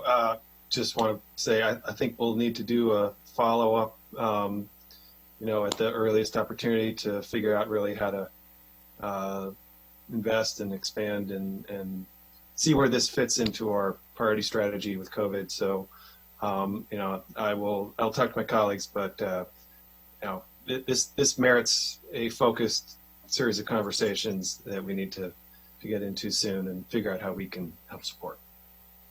Thank you. Would you like to make a motion? I would like to move the recommendation from staff as amended with the appropriation for transportation. Second.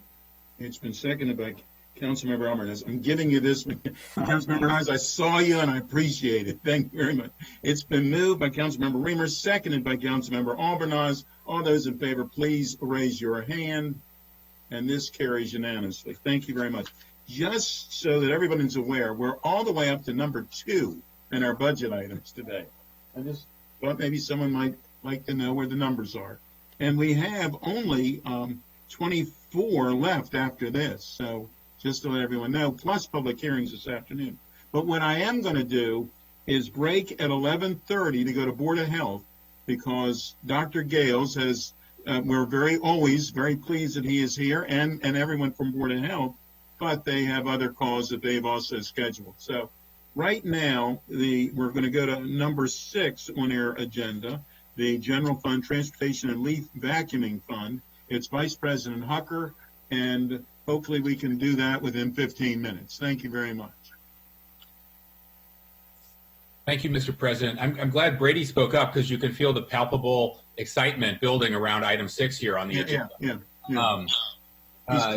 Clean up here. Yeah. So this item is the General Fund Vacuum Leaf Collection Fund. It incorporates at least 12 different functions that DOT performs, from administration to traffic operations. The executive's budget includes just a slight increase in the DOT General Fund, as well as the Vacuum Leaf Collection Fund, which pays for that removal through, I think, 3 swipes every year.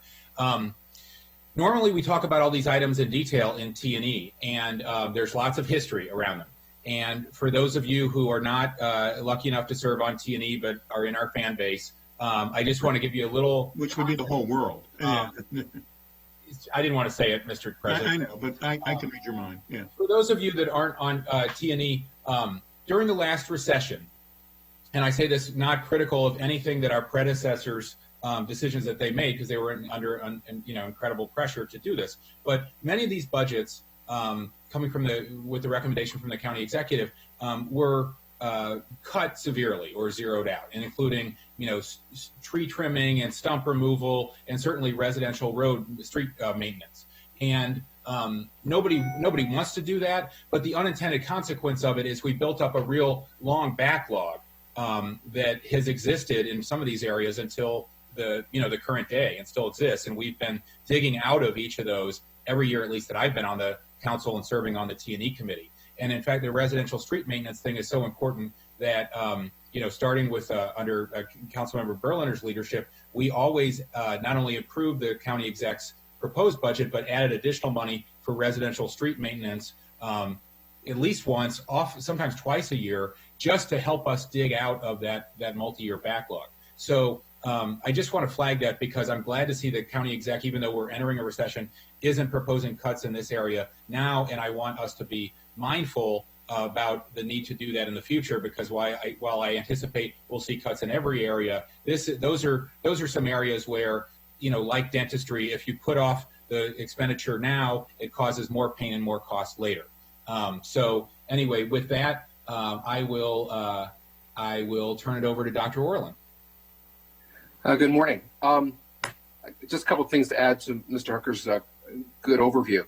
On the leaf collection fund, as he pointed out, the budget that recommended by the executive is actually a reduction of 2.2%, and with the continuity of services reduction, the pay increase for FY21, it would reduce it down further. So a total of $151,000 reduction. The only thing really to point out about that budget is that although the cost of the program is being reduced a bit, the rate that's going to be applied to single-family homes as proposed by the executive would go up by about $8. It's about a 7.5% increase. And the reason for that is because the reserve at the end of FY20 is very, very low. It's like 1%. And the goal is always to try to keep that fund at about 4.5%. And this would bring the reserve at the end of FY21 to about 4%, building its way up to 4.5%. So I just wanted to point that out. There's also a small increase in pennies, really, for multifamily units. On the general fund, which covers really everything except leaf collection, mass transit, and the parking lot districts that DOT does, the budget there is being recommended to go up by 2.4% by the executive. There's, from a continuity of services budget, there's only 2 changes that we put forward. One is the wage adjustment for 21, but also there was a proposal to add into the budget an item which has actually been in and out of the budget for the last 20 years, depending on the year, which is $100,000 for reflectorized pavement markings. These are the little extrusion things that stick up in the roadway in the center lines and on the edge lines, which reflect headlights, which allow a driver, particularly at wet weather at night, to be able to see better where the lanes are, and they actually proven to be really important in terms of reducing traffic accidents. But that is a new item for this year compared to last year. This year it would have been $100,000, for 50 lane miles of new and replacement RPMs. Sometimes they just get knocked loose because of the snow plows or nature. And the packet mentioned several roads that would receive these RPMs during FY21 if they were funded. But because it was not in last year's budget, we're showing that as a reduction. The only other item I want to bring up is really not a budget amount issue, but a budget presentation issue. And this really applies not just to the general fund, but also the mass transit fund and some other funds throughout the county government. What the executive branch did this year was to, in many cases, reduce the number of programs that are shown in the budget. We don't budget by program, but we do, by showing these programs in the operating budget, show the council and the public how the money is intended to be spent. So, for example, in the general fund, last year we had 24 different programs. This year, the proposal is to reduce it down to 7. So very large categories. Mass Transit Fund also be reduced from 10 programs down to 3.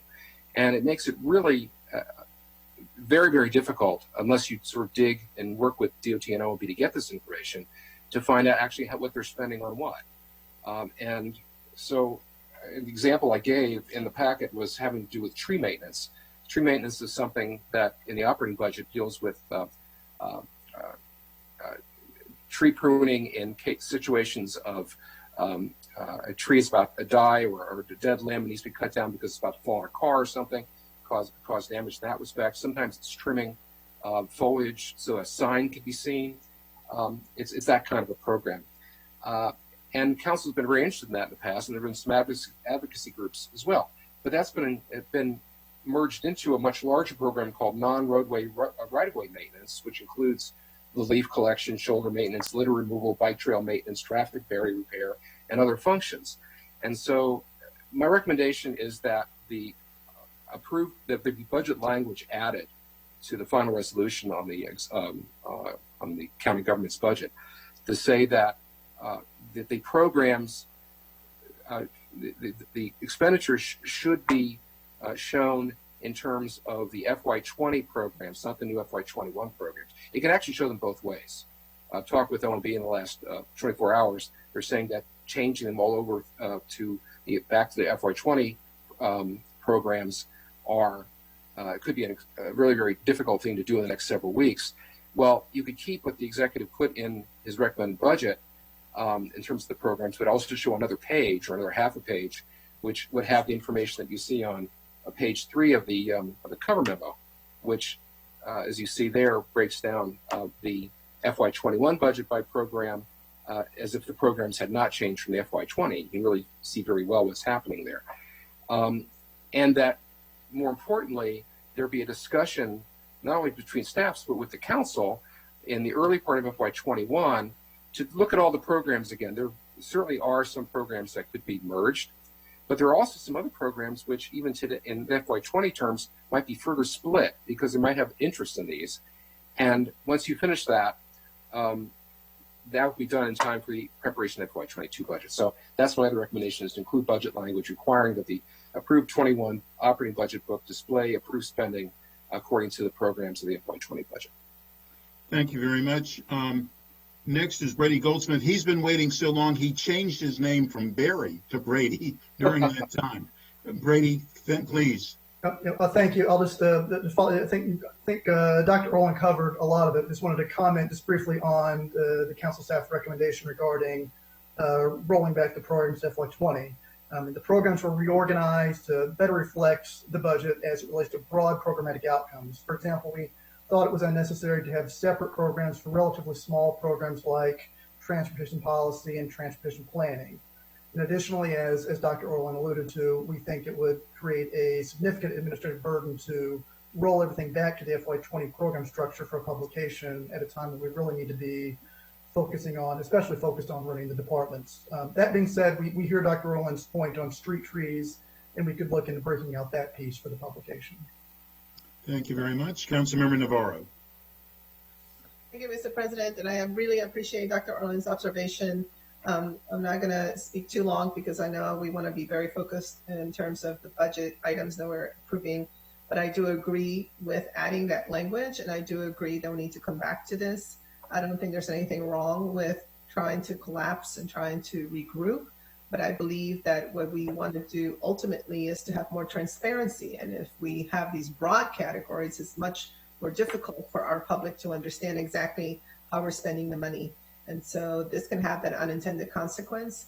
And I do think that we should come back and have a conversation, I guess, in the GO committee or as a whole regarding these particular regroupings and how to best approach it for next year. But to the extent possible, I think it would be great to show both ways because, again, it goes to this issue of transparency. Already in the former format, it's difficult to track everything. I imagine that now it's obviously going to be even more difficult for our constituents. I appreciate everybody's efforts in this. Thank you.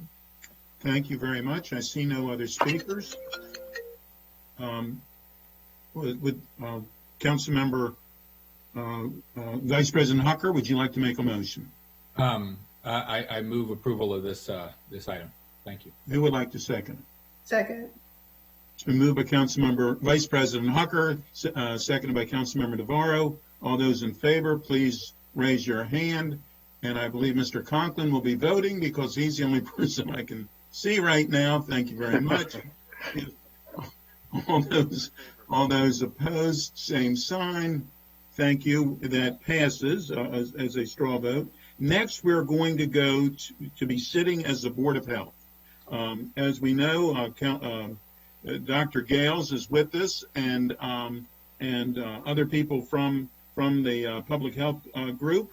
And then right after that, we're going to have an update on domestic violence, and then we're going to have a recess, and then we're going to come back and start from the item 7 on for our budget. So with that, Dr. Gales, I still see item 6 up there from Mr. Conklin.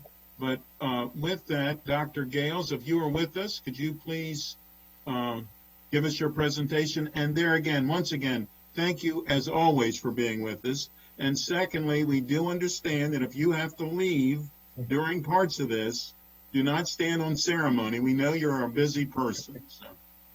I appreciate that, and thank you. Thank you, President Katz, and to the rest of the council members. Thank you for the opportunity to share with you some insights into what we're doing, and I think anticipate and address some of the questions that you've had recently. I will go through my outline and provide substantive updates, and as always, happy to answer questions at the end. As you know, I always try to provide clinical updates as relevant. One of the significant clinical updates is the fact that we now have, or at least our best candidate to date, of a potential medication to offer treatment for COVID-19, and that is remdesivir, which is an antiretroviral medication that is produced by Gilead. And the mechanism of this antiretroviral is to block a key critical step in the replication of COVID-19, and the phase 3 trials have suggested that remdesivir in treating hospitalized patients has been effective in cutting down the duration of symptoms, as so far cutting down at least 4 to 5 days from the 15-day average duration of hospitalized patients. So as that moves forward, we'll continue to provide updates, but that does provide a ray of hope in terms of the treatment modality process. In terms of numbers, to start off with, we have 21,742 cases in the state of Maryland. 4,300 of those are in Montgomery County. This week, we have the state has implemented a new mechanism to be able to notify us of our deaths in a more timely manner. They're communicating those directly through to us now. Before, some of you may have known, but we're not aware that we were having to do some fact finding and investigating to get those numbers.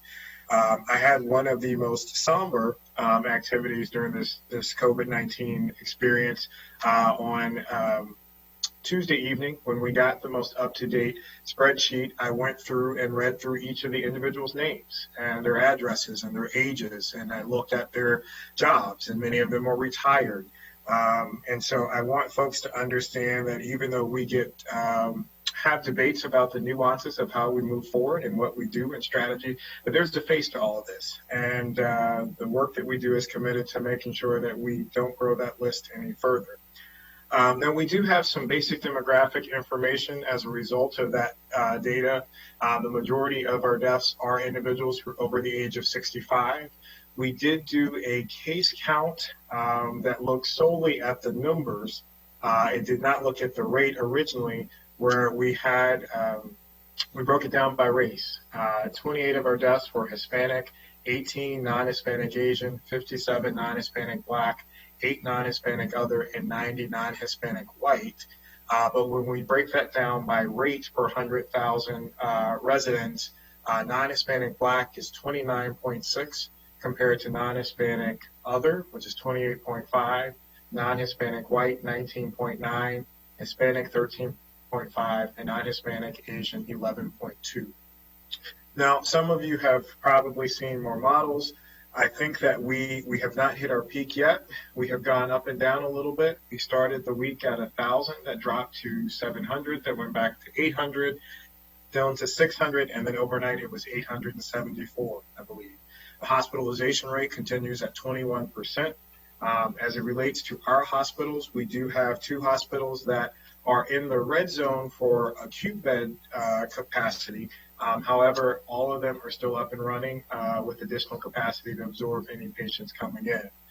We do not have any red levels of ventilator usage at this point, and we'll continue to monitor that. I'll come back to surge in another item. Second item I want to discuss is our nursing homes. Yesterday, the state released information regarding our facilities. And as a reminder to walk you through that process, we were releasing nursing home information up until several weeks ago when we were asked, along with every other jurisdiction, received a directive from the state to not publish that information. The governor on this week came back and said we encourage the health department to release that information, which we have always been sharing with our facilities and encouraging them to share that information with their residents and their families. Now, I want to make some important distinctions about the data that was released yesterday. The data did not break information down by staff members and residents. It also did not offer a temporal relationship to talk about when outbreaks happen. And another important point to emphasize is in the setting of nursing homes, an outbreak is considered one case. So for everybody watching at home, when we're talking about outbreaks in nursing home settings, it refers to having one case of COVID-19. Now, when we go back through our timeline, the majority of our cases were found, not all, but the majority of our nursing homes involved cases in late March and early April. What's significant about that is that was also during the time period when we did not, or the guidance we had from CDC was that asymptomatic individuals could not or do not transmit the virus. It's important to make that distinction because also at that point, there's certain things that were not being required of any facility, not only here, but across the country, meaning face coverings, dedicated personal protective equipment with all patients. And the big component is a lot of those facilities actually were doing temperature checks. Some of them were doing temperature checks before and after shifts. But as we know, again, that was based upon our best knowledge at the time that symptomatic individuals were the only ones transmitting. We put in an action team set up on March 30th when we saw our first nursing homes involved. The governor created state action plans on April 7th. And also, I believe it was April 9th was when the governor and Secretary of Health's directive went in for stricter precautions, including cohorting of patients, dedicated staff, PPE for all residents within the facility, as well as face coverings in non-clinical settings within those nursing home and long-term care facilities. So I want to make sure that people understand that within the context of looking at our numbers. Another point the governor mentioned yesterday was the concept of universal testing for nursing home residents. We're still getting more information in terms of what that exactly means and how that is expected to be rolled out. I want folks to also understand that throughout the process, any nursing home residents who were demonstrating symptoms by CDC and state criteria were receiving tests. And those tests then and those tests now are sent to the state public health lab for immediate analysis to turn around within a 24-hour period. As I also have mentioned numerous times, we have worked with facilities to coordinate getting their staff tested through their primary care providers or in situations where nursing homes may have relationships with labs to be able to facilitate getting their staff members tested. We have had a number of conversations with an entity that is in the area, Project Hope. Some of you may be familiar with them. Project Hope, we've discussed how they can assist us in a number of areas. One of those areas, and you're going to hear that name come back and up into some of my other points, one of those areas is in providing additional staff to be able to help with rapid testing and standing up mobile testing and rapid response. We have a call with them this afternoon to talk about how they may be able to assist in testing nursing home residents and staff, as well as residents in our group homes or other facilities that need more immediate attention. Now, the third point, in terms of group homes, we have started action teams with our Aging and Disability division within HHS on Monday. In addition to that, we have had at least one of our local homes, Park of Montgomery, visited by the state action team. Additionally, the Department of Aging is launching a home caregiver support team where it is basically a similar version to an action team that will go in and provide additional support for home caregivers for our older population. Fourth component I want to talk about is testing capacity. So currently, our testing sites, we have 3 alternative testing sites. We have our beep station on Tuesday and Thursdays, our site at Wheaton on Wednesdays, and our site in Germantown on Mondays. We have done a deeper dive. I know this has come up, and I know that several of you have had conversations on your own with the Montgomery Cares Clinics. As you know, as I've mentioned before, we've reached out and discussed with our Montgomery Cares Clinics their ability and capacity to do this starting in February, and we've had weekly conversations with our staff, PCC, and those clinics, as well as daily updates from our staff and PCC working with those clinics. Currently, 5 clinics are open to offer in person. The majority of the clinics have moved to a telemedicine model, and we continue to work with them and assess how we can bring them in to be able to support some of our alternative testing sites and increase access to testing. Now, I will say this. All of the clinics, and we've given priority to the Montgomery Cares Clinics to refer their patients to the alternative testing sites. And again, going back to our very first one, we gave preferential scheduling capacity to the Montgomery Cares Clinics to be able to send their patients in. The majority of our patients, or a good majority of our patients, are being referred from those facilities. So again, I want to emphasize that we continue to work with our clinics in terms of partnership. We are finalizing details for our mobile hotline that will allow for patients to call in regardless of their clinic affiliation, if they don't have a provider or need a referral for a test. We are finalizing those details, and again, we have reached out to our minority health initiatives and program. We have reached out to the Welcome Back Center to look for volunteers. We are also mining our medical reserve board to provide additional assistance for providers to be able to triage, screen, and provide referrals. We also, one thing that we have been working on behind the scenes as well is this notion of standing up a mobile testing rapid response team. Again, as part of the conversation with our colleagues at Project Hope, they do have staff members that can help support that. We've had conversations with Director Chris Conklin, who I saw was just on before you in another capacity, with Department of Transportation about potential DOT vehicles that we could use to support that effort. And we continue to work through those logistics to be able to dispatch teams to sites, whether it's to a nursing home or to a predetermined venue to provide larger testing so that we can, again, increase the scope of tests offered to the community. Now, as it relates to particular entities and business entities, we have actually a call before this was finalizing logistics and working with GeneDx, a local laboratory subsidiary of BioReference. We continue our relationships with LabCorp and Quest. There are a couple of other vendors that we have conversations going on right now to get more information. From my understanding, there was an article in the DCist this morning talking about the abundance of tests in the community. We're looking into that, finding out more information.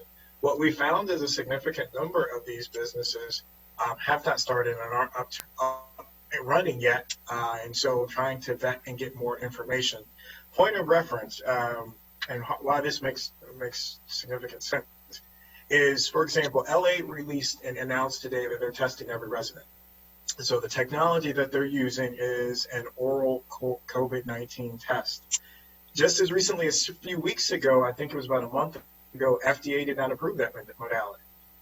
And they got cleared over the weekend. So now they're using it. So I want folks to also understand that the technology is rapidly moving, and we're working to get as much information as we can to figure out how we can leverage these different technologies and modalities to expand the scope into our communities. Next point I want to talk about is contact tracing. Again, as you know, we have been contact tracing our cases from the beginning. We currently have approximately 50 full-time staff who are working on this. That includes our senior disease control staff who coordinates investigations, as well as a host of school health nurses and techs who we've trained to provide investigation support, as well as a number of students and staff from GW who are helping on the data component. We have a number of follow-up conversations to be able to expand our scope.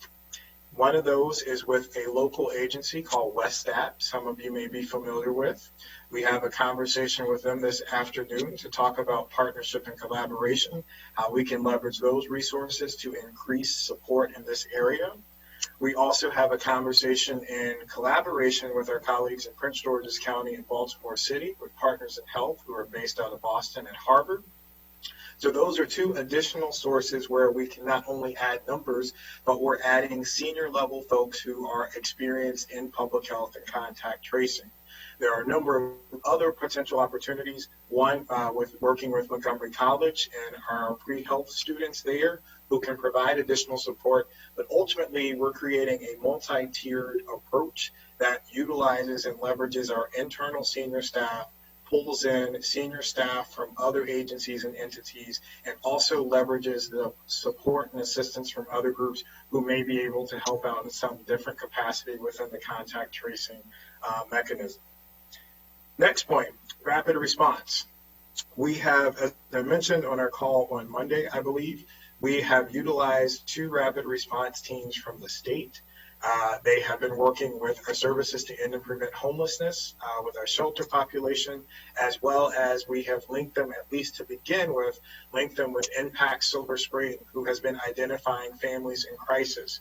Those teams have been actively going into the community and meeting those families where they are to assess their clinical needs as well as their social support needs and linking them to support services. One other potential, and to a point earlier this week, those families, particularly being tied, we've been connected with in Impact Silver Spring, are residing in those 3 high-volume zip codes. I know that's a question before when we were asked what we were doing to prioritize those areas. This is an example of that. And we are building a local version of these GO teams, or these action teams, to be able to provide additional clinical support and social support. This is also another area where we will potentially be partnering with our colleagues at Project Hope to be able to provide additional support, particularly on the clinical level and the testing level. And also we have had conversations with our colleagues at the regional service centers about how we can leverage the neighborhood action teams to be able to provide a more population level basis of support and community outreach. The last thing I want to mention and highlight is the work in the area of surge capacity. As I've referenced with the numbers suggest that we are surging and haven't quite hit our peak. But we have continued to work with the hospitals in terms of meeting their needs. The allocations that have been put out, I have been told, will be going out shortly.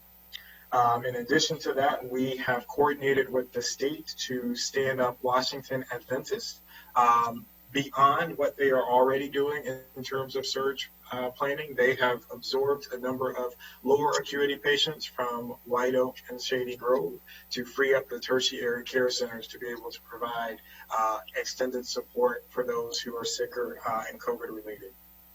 We had a site visit with the state and Washington Adventist. I believe that was on Tuesday. Originally, the Army Corps of Engineers will be providing the build out. However, that has changed, and the Division of General Services for the state will be completing that process. That process has begun, and the efforts are basically going to be to build out approximately anywhere from 150 to 200 additional bed spaces within the facility to be able to absorb patients primarily through the Adventist system, but be able to absorb other patients should we have an acute shortage in other areas. I think that covers the big ticket items. I think that hopefully also addresses a number of questions that you provided and gives additional context to our efforts to be nimble in our response, proactive in our response, and address the concerns of our community. Thank you. I'd be happy to answer any questions that you have. Thank you very much. Councilmember Algernon. Thank you, Dr. Gales. I know you are working around the clock, and I appreciate all of you and your team's efforts on every level. I know you had pushed for, and we all appreciated the governor's actions yesterday and the announcement with regards to the nursing homes, which I think is important and a very important step moving forward. Two-part question regarding that action. The policy is critical, but do we have the infrastructure in place to actually be able to carry it out, to be able to move forward, with the testing of staff and residents as is mandatory? Because as recently as this morning, we're hearing some reports from some of the group homes, as an example, and I'm going to get to the group homes in a second, that are indicating that they've referred cases as recently as this morning to the CRISP system, and they're being told that tests are not going to be available until May 5th. And so to use a term that I know you've had to use often, level setting expectations, what is our capacity to actually be able to carry out the policies as has been stated by the governor here locally and regionally? Sure, great question. So to the first part of your question in terms of infrastructure, and I don't want this to be dismissive, part of our ability to assess our readiness for infrastructure in some part requires more description from the governor's directive. The directive was put out that we're going to require testing. That was how it was talked about in the press conference. The written language says increased testing of residents, starting with nursing homes and then to other facilities. So we're waiting more clear language in terms of what that means. Also in terms of if the expectation is that the state will be supplying additional tests to accomplish that, whether that could be tied to the South Korea distribution that was brought in, we don't have those definitive answers. Now to pivot, we, as I've said very clearly, we aren't waiting for the state to kind of dictate how we move forward. We certainly respect and value their guidance and will move in concert with them, but to meet the specific needs of the residents. So residents in nursing homes who've met criteria for testing have been getting tested from day one. So I think that is something that is misperceived in the community. So residents who've met the criteria by CDC have been getting tested from the very beginning, and those tests have been sent to the state labs.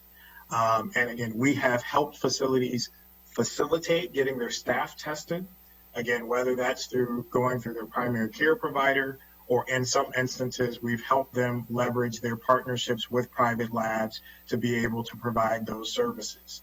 Now, as it relates to the group homes that you mentioned, we had reached capacity for our test sites for, as you mentioned, so up until next week. So we have the appointments are booked. Now, what we have asked the team to do is to go back and look at double booking to increase capacity for folks to come in. But this is where the other piece that I've talked about in terms of creating other alternatives. So we want to, the idea of standing up more rapid response teams and creating a mobile rapid response team in particular would allow for the opportunity to be able to go to the group home sites and provide test and specimen collection there as an additional option, so that we're presenting multiple options for people, so that we don't run into a situation where, you know, it's booked, it's overscheduled, and folks can't get their needs met. Thank you. I appreciate that. But I guess the bottom line is there's just still, unfortunately, not enough tests within these facilities to meet what the governor has stated we need to move forward with, the policies he's dictated, and to assist within the group homes now that are referring cases, you know, as recently as this morning. And it's not we're bound by the tests that we have available, and there just simply are not enough of them. And it's frustrating for everyone. I know you especially. But I just want our public to hear that, to know that, to understand that it's not that we're holding back. It's not that we don't want to test. It's not that we don't have a system in place. There are just simply not enough test kits out there to meet the current demand. And I just want to make sure our public understands that we're not holding back here. We're doing everything we can. And thank you for that. I mean, it's hard to express, and I can't say thank you enough for expressing that sentiment. We're trying to create as many access points for folks to get access to testing. So, you know, expanding the list, you know, every day we go through and we update the list of providers within the community offering it. We share it with our staff in the call center. You know, we're trying to create multiple entry points regardless of your ability to pay and insurance status. And, you know, we're creating these mobile teams to be able to go out and meet people where they are in the community. And so this is also the piece where we continue to look for opportunities to expand testing in meaningful ways, you know, leveraging partnerships with private laboratories and creating new opportunities. And, you know, quite frankly, if the technology that Los Angeles is using proves to be fruitful, you know, I've directed procurement to look into that already. So they're looking into that and what that pricing looks like and what would the staffing needs be for that. So we're trying to turn over every rock to figure out how we can increase access. Thank you. And we all obviously feel the same sense of urgency. Has there been any additional information with regards to the 500,000 tests that the governor alluded to? I know that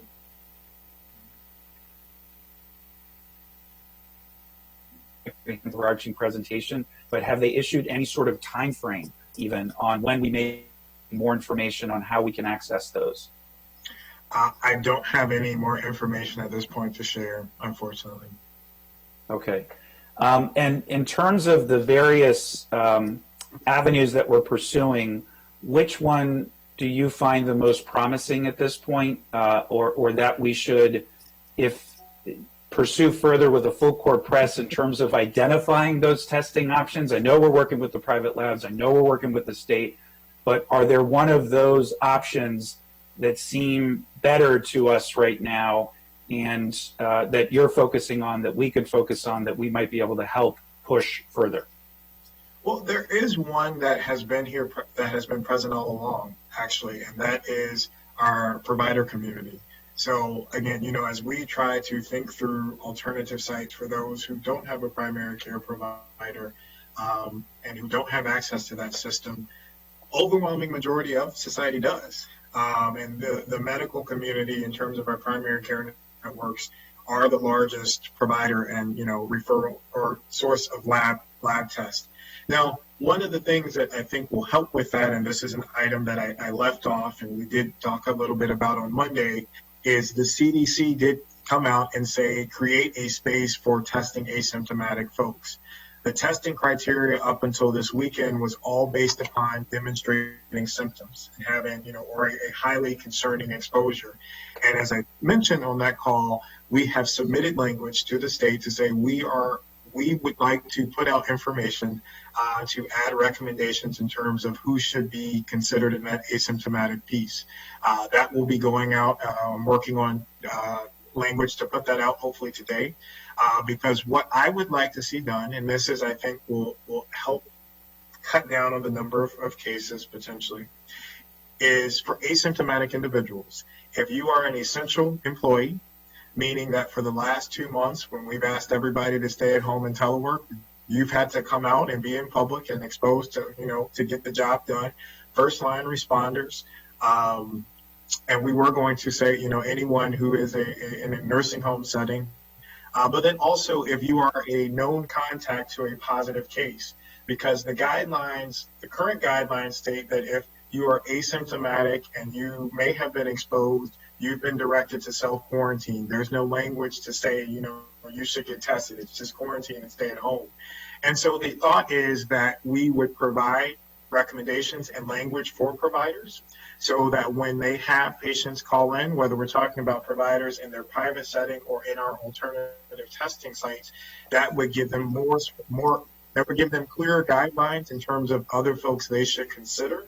If you have a person calling in and saying, I don't have symptoms, but I am an essential worker, I'm a frontline staff member, getting folks tested, because then if we can start to get a handle on the number of folks who are asymptomatic within our jurisdiction, then we can get them more quickly isolated and again cut down on their potential transmission in their networks unknowingly.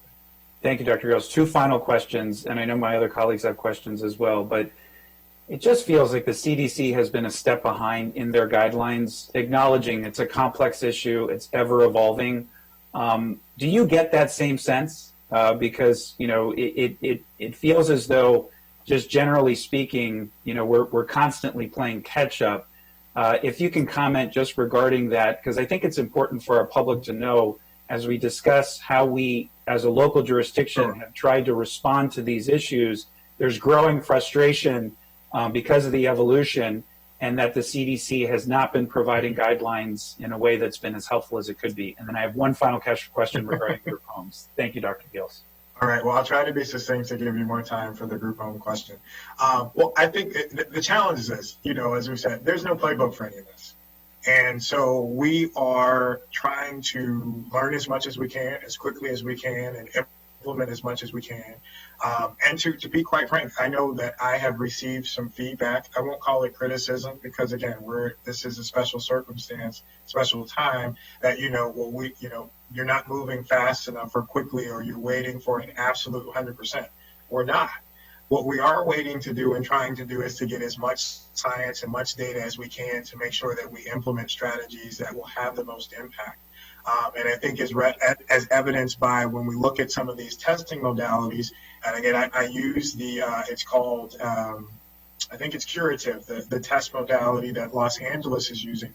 Just 4 weeks ago, it was deemed not a good option. And, fast forward 4 weeks with more data, it's seen as a viable option, and that's what they're using in LA. And going back to the medication that I mentioned at the top of the presentation, remdesivir, the original trial didn't suggest that it was a good candidate. And actually, I very clearly remember Gilead took a hit from that because they had put it out. The initial study said, it doesn't seem like it is as effective as was thought. But fast forward a month later, again, in a more extended trial and a more targeted use of the drug, this is probably our best treatment option that we've seen to date. So, the CDC, I think they're doing the best they can, but the reality is everything is changing so rapidly. And the reason why we look to multiple data sources is to make sure that we've got as complete a picture as we can when we step forward and we make recommendations or suggestions to the public at home. I appreciate that. That's and my final question is with regards to the groups home. I think the governor's policy with regards to nursing home was welcome, and maybe could have been done earlier, frankly. We have a parallel situation with the group homes, and is it possible for the county locally to institute the same policy that the governor has done statewide with nursing homes, specific to nurse homes? To lead, to push, to get the rest of the state to follow that same model, because all of the same issues apply, if not more, within our group homes. Well, I know those conversations are being had behind closed doors. And again, as evidenced by the action that we're attempting to take is, one is even with the nursing homes, if we're saying, we're going to expect everybody to be tested, what's the infrastructure behind it? And so that's the piece we're actively working. Like I said, we're trying to figure out how we can stand up multiple teams to be able to come out and provide those resources, as well as create numerous opportunities and resources within the community that folks could utilize to get testing. Thank you. Mr. President, I yield back to you. Thank you very much. Councilmember Reamer. Thank you. All right. Well, I'll just start by asking, the council all council members have sent a set of questions to the executive branch, and we're requesting a written reply. Dr. Gales, when do you expect you'll be able to provide that? So let me be clear. I want to clarify something. That I think is important. I consider myself as the health officer and advisor. I don't consider myself as a part of council or county executive's office, for those at home. And so I will continue to look through the questions. I was hopeful that my comments today would have addressed a number of those questions in detail. And, we can get answers back to you as quickly as possible. Again, recognizing that many of the things that you've requested answers to, we're actively working on implementing and putting into place. That's not a satisfactory answer. When we send a letter to the executive branch asking for clarification, we need an answer. So what I'm trying to say is we are actively trying to address your questions, recognizing that we're also actively moving to implement many of the things that we've talked about in terms of our strategies. What we're asking is to have a collegial environment where we can work together, we can have those conversations, we can work together in creating strategies to address things, to be able to move forward. We're doing the best we can, and we're trying to, so I recognize we're working to answer those questions and get back. As I mentioned, as I've tried to lay out in the presentation to you today to answer and address many of those questions that have been offered, I think in terms of, it's tough when we say, not satisfactory. We're doing the best we can. And so we're trying to work together within that spirit. Thank you. I sent the letter to the county executive first, second to the chief administrative officer, and third to you, recognizing that the ultimate accountability lies with the county executive and his chief administrator, and that you are a policy person, charged with your set of responsibilities. And I presume that filling out that, responding to those questions would be something that you might advise on, but that fundamentally it falls to the executive to provide the answers to the county council as the policymaking body. We will work on those quickly and get you an answer as quickly as possible. Well, understood. I mean, I know when I first asked my question, I asked you when you would reply. I really do mean, when will the executive branch reply? And I think we need them written. We need written responses, and we need them right away. I understand that things evolve and that what you say today can well be overtaken by events, tomorrow and next week. I think we do understand that. But at the same time, we need to understand, one of my biggest frustrations throughout this crisis has been that the most essential areas of managing crisis response are not transparent to us, and we're able to get some information when we ask questions in these sessions, but there is no real view into this, and we're left to our own devices, and it doesn't feel effective. I am very concerned. I think that the nursing home tragedies, could have been mitigated with an aggressive posture on testing early on. That sought to test all employees preemptively or proactively, and all residents as well. And I don't want to cast blame for that, but I just think it's an example of being behind the curve that is having a big impact. But My understanding is that there is testing capacity available. So contrary to comments that were made moments ago, that there are companies providing testing as a service. What is lacking is really the direction as to who should get tested and under what circumstances. And doctors feel that there's a very significant scarcity of tests, and so they're loath to prescribe them. And we see from residents, we've received communications about how they were sick, but were not recommended for a test. The doctor did not prescribe a test. We know one of them well, Caitlin Peets. Anyone can go to her Facebook page. She's a journalist covering Montgomery County, and she describes a very harrowing tale of almost certainly having been sick with COVID-19, but the doctor did not prescribe a test because I presume the doctor was concerned about availability. So I think what the problem is the direction over who should get tests. Now, the CDC has now issued new guidance on Monday. They've significantly opened up who they recommend getting tests. Now, we could test people that we want to test. We don't have to be restricted by the CDC if we don't want to. We could test our own employees as we so desire.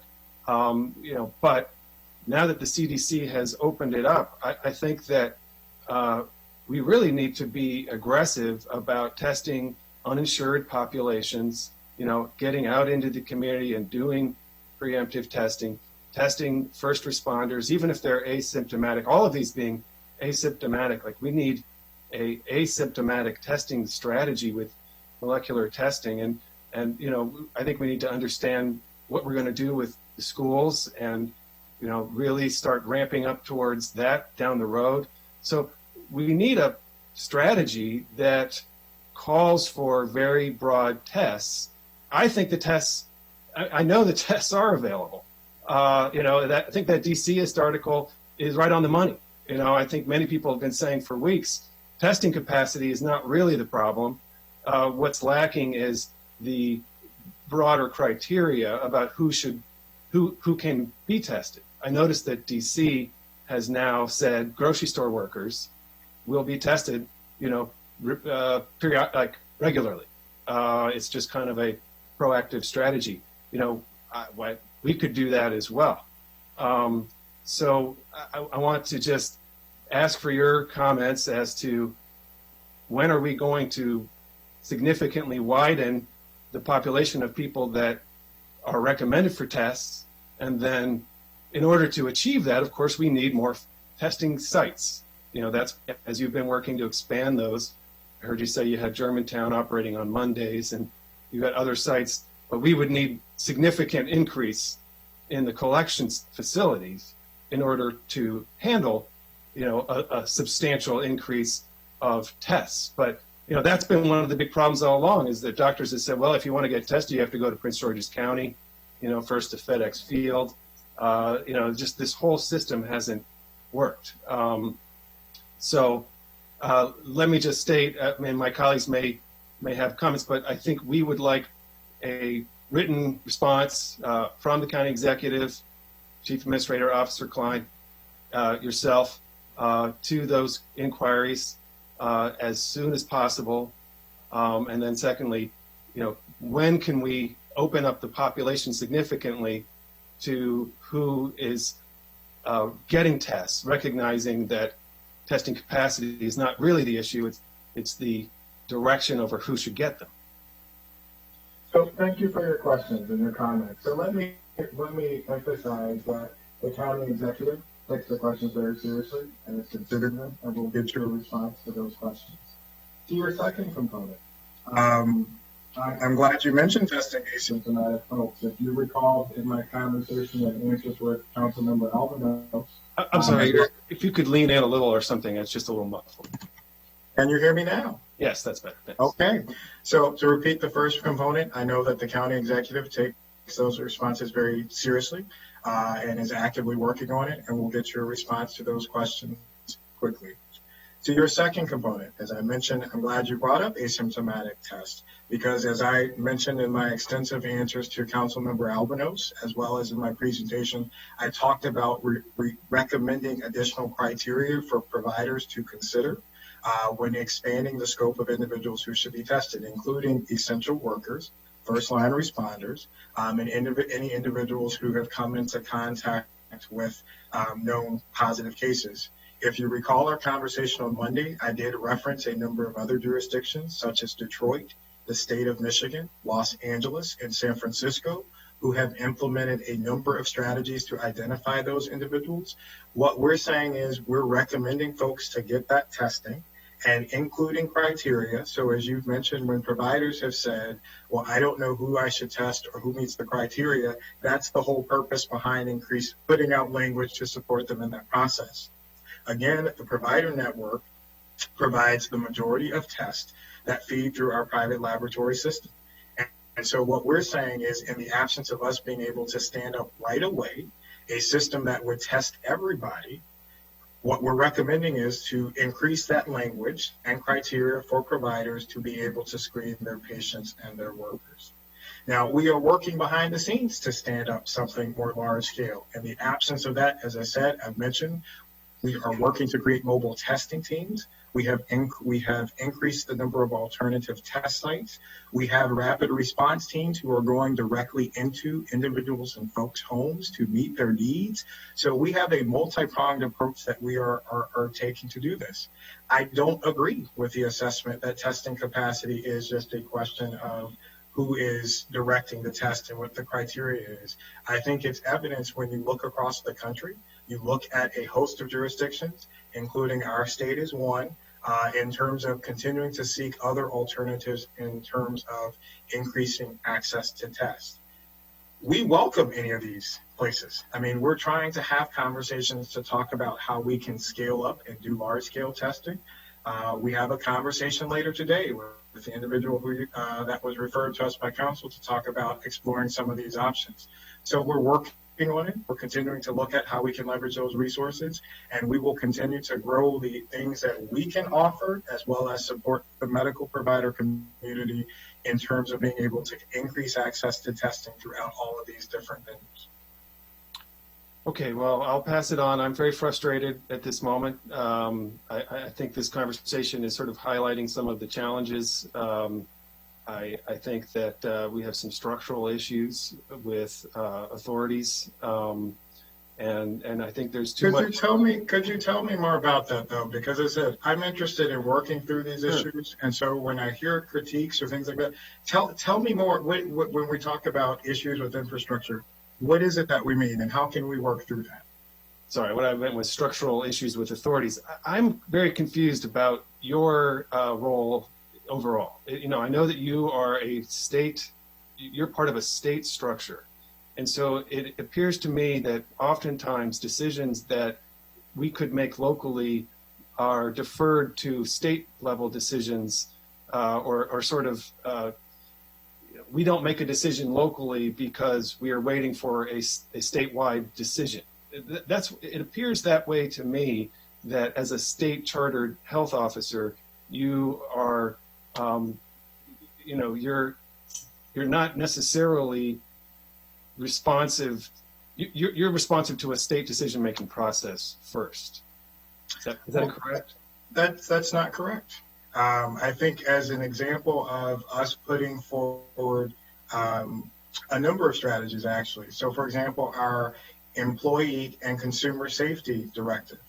I think if you recall, I was the first health officer across the state who who implemented a directive that called for face coverings and employers taking extra measures to protect their employees. That was not something that was put forward by the state. And but in all fairness, that was because the county council was going to enact a stricter policy than what you adopted. I won't get into a back and forth with you. I'm trying to explain my answer to the question, and quite frankly, the directive that was put into place built on that, but it also had more provisions in place besides face coverings. Again, I'm not going to get into back and forth, but what I also want to make sure that folks at home understand is that your characterization of my role is not accurate. So what I was continuing to say was that we did put that into place without the state acting on that. And if we recall, the state acted on that later. And in fact, as a result of those actions, there are a number of legislators who actually sent a letter to the governor asking him to consider setting up a commission to review health officer directives. In other instances, we have taken proactive steps. For example, we created nursing home action teams here.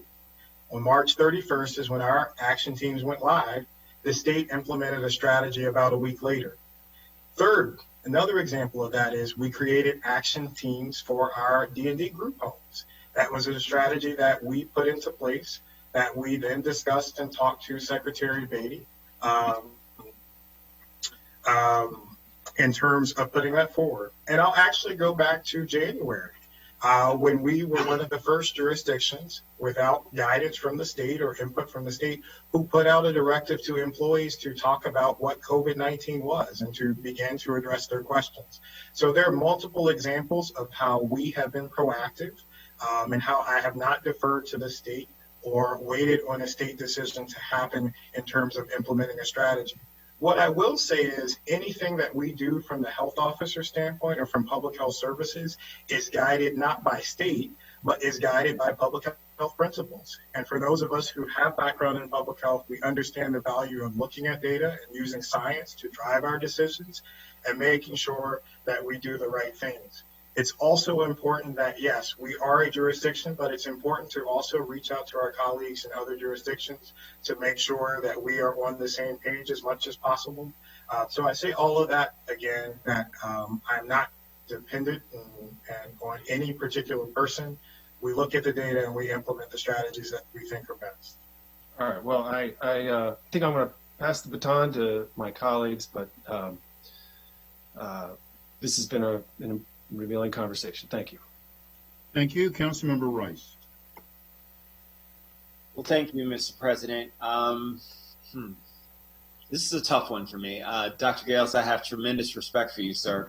But I do just need to remind you that we sit as the Board of Health for Montgomery County, and we are charged with making sure that the policies and procedures that we're setting forth are in the best interest of our constituents as a whole. And while that may sometimes disagree with CDC or other kinds of guidelines, we have every right and responsibility to push and ask those kinds of questions. And so I really feel as though the way Councilmember Reamer was just treated was one in which he's espousing what we're hearing from a lot of folks and a lot of residents who are incredibly frustrated, but also concerned and scared about their livelihood and what it is that they need to do. We continue to hear comments and questions from folks who have family members who are stuck in nursing homes and just want to make sure that their loved ones are okay and are getting the best. And so do understand that this is coming from a sense of not challenging authority, not trying to make someone look bad. That's not what our interests are at all. Our interests are in protecting the public.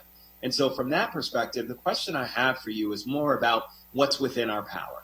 And I really want to understand when it comes to testing, you and I have had conversations, as you've heard from everyone so far, as to who makes the true decision about who it is that we test and why we test. Back when it was asymptomatic and everyone was talking about symptomatic versus asymptomatic, there was a lot of conversation around following CDC guidelines, whether or not that's required. I want to clear the air. I want to make it very clear as to what we are required to listen to CDC as well as state public health for, and what we have the power to do whatever it is that we want to do, albeit opening up testing, all kinds of things, whether we're more stringent or less stringent than the state. Break that down for us so that residents, because we have residents that are watching, and so they're a little bit confused right now. So let's break it down as to what our actual power is as a county in terms of what we are able to do legally. So first, let me say, I hope that none of my comments are taken in a disrespectful manner. My goal and intention is to respond and also make sure that we put out information. And so I don't, and forgive me if any of that has seemed that way. That is certainly not the intention. We work well together and value your expertise across the board. In terms of serving as Board of Health, as council members, and representing the needs of your communities and constituents. We all can agree that that's our intention. We're working to address that and to do that. And so I hope that as best as possible, my tone or any comments that I have made are not taken in that manner. Let me be clear on that. And so the function is COMAR, now to shift and pivot to the other part of your question. COMAR regulations do call for, in some capacities, the health officer to serve as an extension of the Secretary of Health in terms of implementing the particular directives and orders that are put out. So, for example, the governor has put out a number of directives, the secretary has put out a number of directives, and the health officer role is to make sure those are executed on the local jurisdiction. And in many cases, those are consistent and very commensurate to what the county has had. There's been very strong agreement in all of them. I think, if anything, the disagreement has been in terms of timing. And, there have been instances where, we, have received some guidance in terms of moving forward on some things, and others, we have moved forward. And so I think that there is the opportunity, again, as referenced, as Councilmember Rimmer pointed out, is being able to come up with policies and strategies that may be ahead of the game in terms of, for example, the piece that you all put forward in terms of face coverings in certain settings. That created the opportunity to say, okay, that is a good start. How do we expand that? And how do we work together to come up with a policy that, encompasses and meets the goal of what it is you all intend to do? I don't take credit for that. No one takes credit for, we work together in a collegial sense to move that forward. So, for example, to Councilmember Albano's point earlier about group homes in terms of investigating sites, there's a clear need. There's been discussions, at the state in terms of how to move forward, but there is the space to create action here. So we've created an action team, but there's clearly a need to go further and to do more. And so that creates the opportunity to leverage how we can partner together and work together to increase testing access and things like that.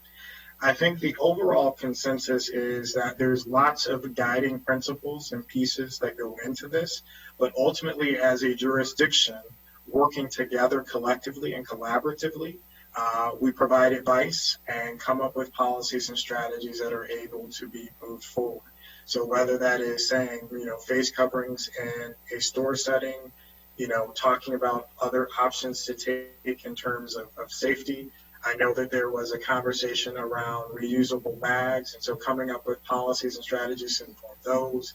There's been extensive cohesion and agreement from the council perspective of concern about, our vulnerable communities, whether we're talking about nursing home populations, folks in group homes, or we're talking about race and ethnicity in terms of how we develop strategies and move forward on that.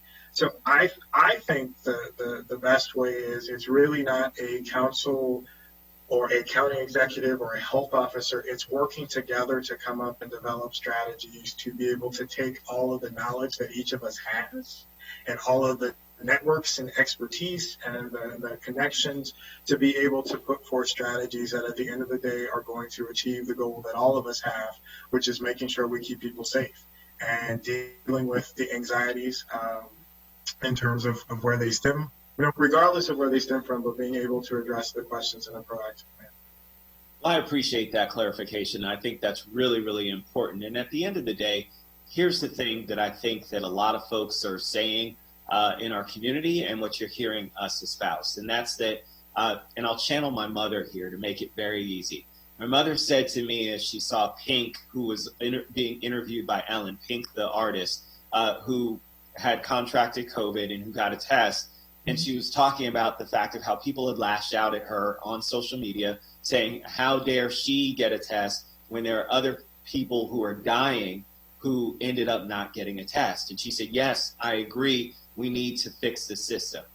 And so if that's what folks are saying who are privileged, who have the connections, much to Councilmember Reamer's point about there are tests that are out there, it's just that they're not being provided to everyone. And if you're connected, if you have the money, all of the things that we know affect primarily our people of color and of lower income, we need to make sure that we want that for everyone, not just for the privileged few. As I walk around stores and I see tons of people with endless access to N95 masks, and I just wonder, as they're just using it to walk in and out of the grocery store, where are they getting these from? What is it? And I don't want to assume anybody's circumstance, but at the same time, I just think to myself, this is a classic of what it is that we see in terms of disparities that exist in our community. So what we're looking to do is to try and level the playing field in those disparities. And so by adding testing for everyone to ensure that even if you're not symptomatic, and especially if you're lower income and don't have access to primary health care, all those kinds of things, should that not be a policy priority for us, understanding that we've already put forward racial equity and social justice premises on what it is that we're trying to do, and the very percentages that you just highlighted for us dictate that, especially in our African American community, they're at the highest in terms of cohorts of percentages. So why would we not create a strategy? Again, because I haven't heard anybody say that testing is dangerous. I understand about false positives, all those kinds of things, but as a whole, testing as a whole, no one has said that that's dangerous to do. So why would we not come up with a more aggressive strategy on how to do that, as long as, again, we can get the tests, I understand that, and have the money to be able to pay for the tests. Those are two big pieces.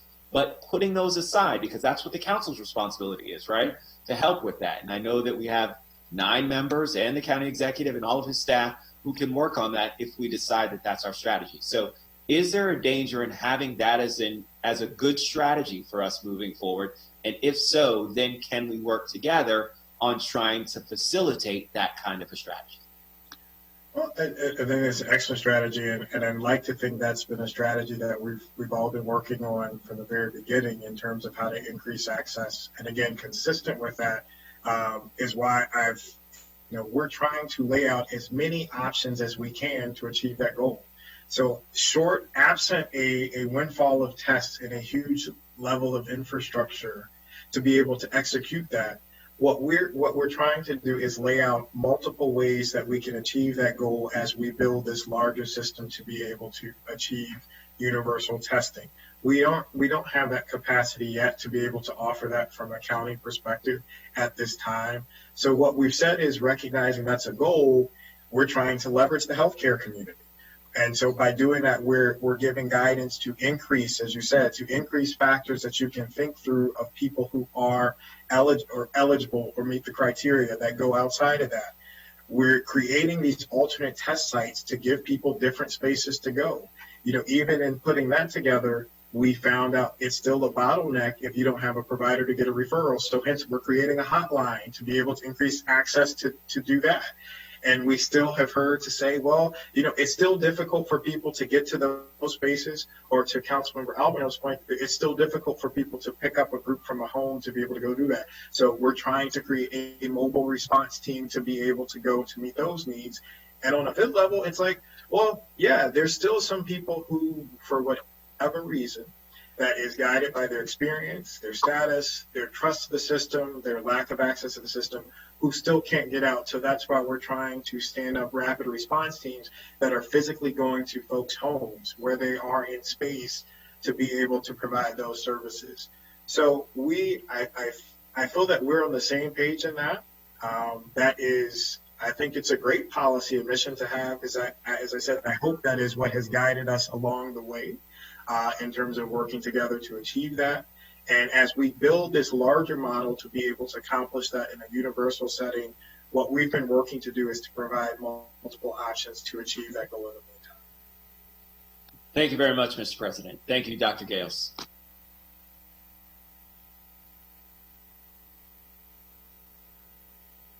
Mr. President, I don't think we could hear you. You're on mute. Thank you. Councilmember Navarro. Thank you, Mr. President. I think a lot of my questions have been answered by Dr. Gales. I do want to emphasize that I believe, as you were responding to Councilmember Reamer and Rice, the reality is that, this is our community, right? So it's not as if the council is representing different communities or the executive or you.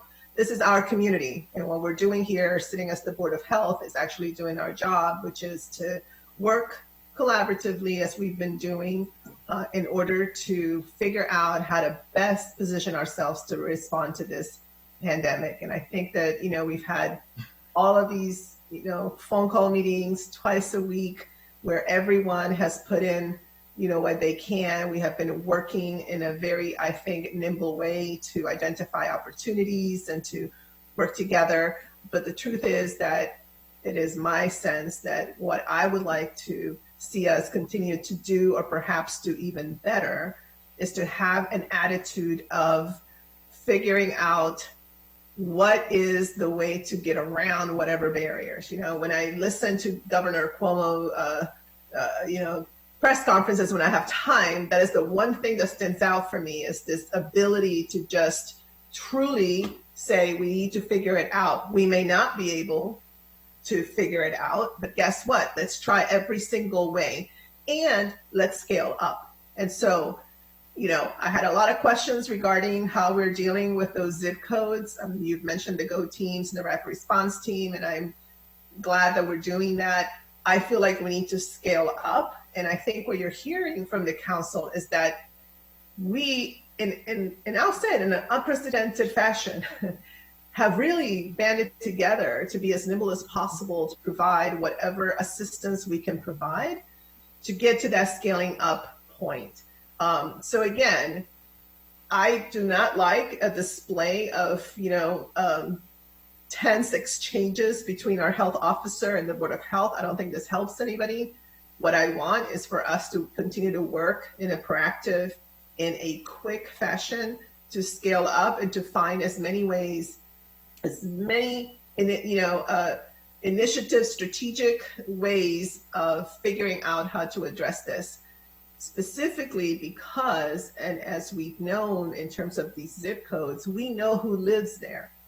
And I have to tell you, as you probably know, because, we've had this conversation before, the concentration of poverty in many of these zip codes is truly something that keeps me up at night vis-a-vis folks' abilities to even think about accessing any of these services. And so then it works against us as we're trying to obviously flatten this curve. And so all of this comes together. This is not about criticism.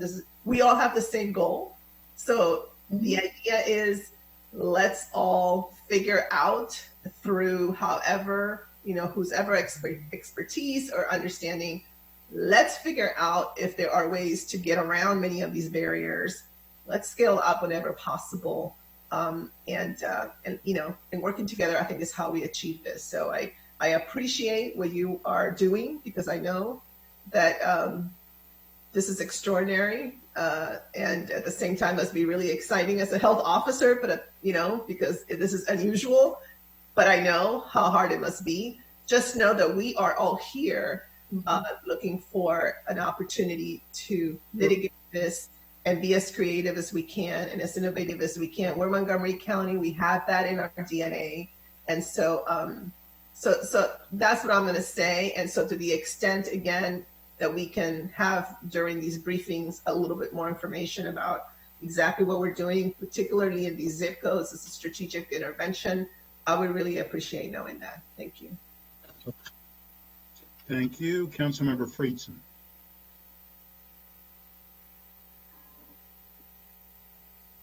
Thank you, Council President, and thank you for what has been certainly a robust conversation. I think it comes from a place where all of us are trying to do everything that we can to keep residents safe in a time of deep uncertainty and great challenge, something that none of us have ever experienced in our lifetimes. And I think that we have prepared better than most and are in a better position than most. And I think we need to take a moment to appreciate that. But I think what has been reflected in this conversation is some of the challenge and frustration of the speed at which we are moving. And I don't envy you, Dr. Gales, in the position that you are in.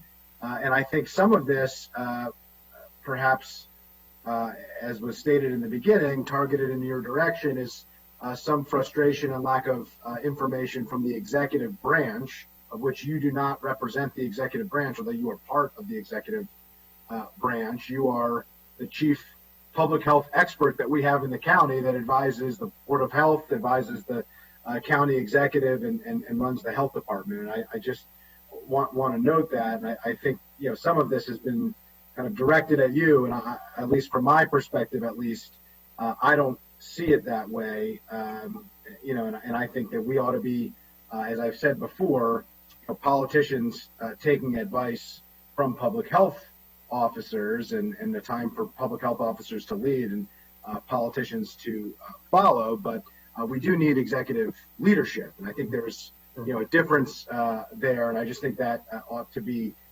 noted. A lot of my questions were answered. Some of our questions are still outstanding. I think needs to be recognized. I think that that was directed at the county executive with your advice and input as the chief policy officer and subject matter expert on these issues. But ultimately, I don't think that rests at you. I think that rests with the county executive and chief administrative officer, as was noted before. And I appreciate the comments about the nursing home and group home issues. I think we need to move full steam ahead on that with essential workers. I know you're working on that. Some of the questions that I had about how that's going to move forward have been answered, but I think we all are deeply, deeply concerned about the proportionate number of cases and the high level of vulnerability. Nursing homes are a uniquely American institution. It's not something that other countries really have to face, with intergenerational living, which we have less of here in the United States. And so I think we really need to be thinking about that. And I think as a country, we've been slow to address those issues and are catching up. And I think some of our frustration, frankly, are national issues with the slow response that have certainly seeped down to the state and local level that you and we are now together trying to deal with. I did have a question on the 500,000 state testing capacity that was made possible by the First Lady that's gotten a lot of media attention. You mentioned earlier that we still don't have a plan for that, which is concerning about where that comes from. I'd also like to ask, we've heard quite a bit, the county executive included, about challenges with a lack of reagents and swabs that would make those tests usable. Could you speak to that? Are these 500,000 tests available to be used and just not being distributed? Or are we waiting on the ability for them to be usable based on the processing requirements that was left out of that initial story? I think this is a really important point, and I hope that you could clarify it for us, because it's caused tremendous confusion and concern in the community of residents wondering why testing hasn't been loosened with this huge influx of tests that got national and international attention, and yet we have yet to see the benefits of it from a testing perspective. Sure. Thank you for your comments and your question. I think that I will take responsibility for and make sure that any questions you all need to be answered will be answered in a timely manner. So everybody involved will make sure that I will personally make sure that gets done. It's still a little bit unclear as it relates to those particular test kits. I do know that when they were brought in, they did not include, a number of other components for a successful testing capacity piece. And going back to one of our earlier conversations we had, is there's multiple components that go into test capacity beyond just the kit. So you do have to have the equipment. So the equipment you need a nasal swab to be able to collect it. You need and I don't have one in my office right now, so I'm using my hand. So you need a nasal swab to collect it, a receptacle to put it in to be transported, and then when you transport it to the lab to be analyzed, you actually have to have the proper machinery, and then there's a reagent that has to go in it where you put the sample in to be read. So there's multiple components in terms of the equipment piece. And then beyond that, you need to make sure that you've got the staff who are trained to do it. They've got PPE to do it. There's a proper site to be able to do it. There's orders. There's all those logistical components. As it relates to the kits that were coming from South Korea, there was one component of the equipment. It didn't have the nasal swabs and didn't have the reagent to be read, but the state team has been working to secure that and figure out then how to disseminate it, as a larger package out to different jurisdictions. So do we see this as an immediate solution to some of our testing capacity challenges, or is that not going to be available based on what you just said until the recovery part of the testing? Because there's two pieces of the testing. One is, are we going to be able to test enough to slow the spread? And the other is, are we going to be able to test enough to know what we're working with in order to reopen? And it's just not clear to me, where is this 500,000 tests seen as part of the public health response at the state level and ultimately the county level? Well, I mean, I know that the state team is working diligently behind the scenes to get it up and running. I mean, they understand the sense of urgency. I can't speak for them, but in the communications I've had, they understand the sense of urgency to, get these out moving forward. So my understanding is that the goal is to get them out well before the recovery phase, to get them out as soon as possible. I just simply don't have any more details beyond that to speculate when they'll need. What I will emphasize, though, and hopefully is clear from the conversation that we've had today in terms of the presentation, is that we are not basing our testing strategy on those kits solely. And we are, again, exploring other ways and other venues to find tests wherever we can to be able to stand up, whether it's increasing testing in the nursing homes or group homes or other areas. We're not relying, our strategy isn't reliant upon those test kits that were secured from South Korea.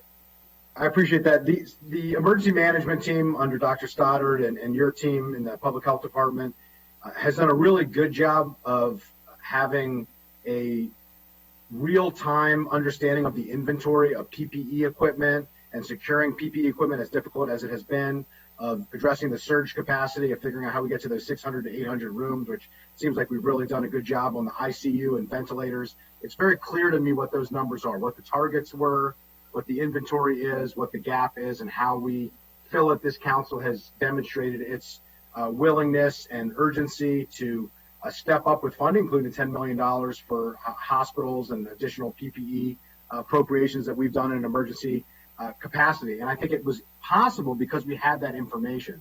Do we have similar information on what is the inventory currently of testing kits in the county, on the public side? What is the current capacity of testing kits on the private side? And what is the capacity of testing kits that we would require in order to meet the needs of getting to a testing regimen that we think would be appropriate to address the public health emergency?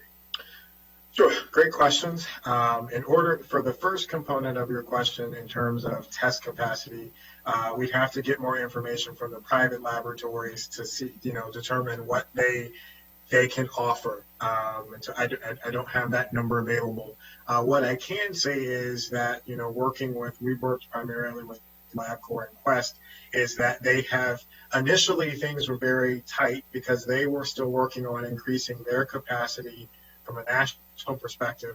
And as their capacity has increased, in particular due to access of nasal swabs as well as reagents to run the test, they've been sending out more kits to folks in order. So they have been able to meet our supply in terms of where we are right now.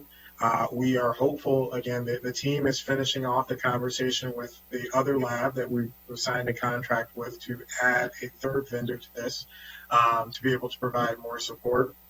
And so from that perspective, it's hard to say a number. Here's currently where we are in terms of test kits in terms of capacity.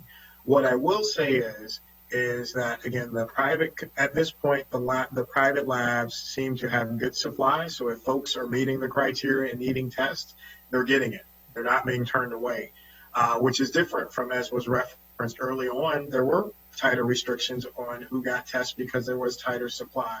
Now, it's not to say, again, we have an endless supply right now. That number continues to increase. Now, what we have been working on this week is to get to the second point you raised, is what would be the capacity needed to stand things up. What I've asked and trying to get estimates is, how many essential employees do we have in the county, as who are county employees versus how many essential employees who we have living physically in Montgomery County, because we know lots go to other places to do work. So we're trying to get a sense of what that number is. And then that can say, okay, well, if we're talking about 60,000 people who fit that criteria, where can we put together 60,000 tests? If we're saying those folks should get tested, how do we provide that?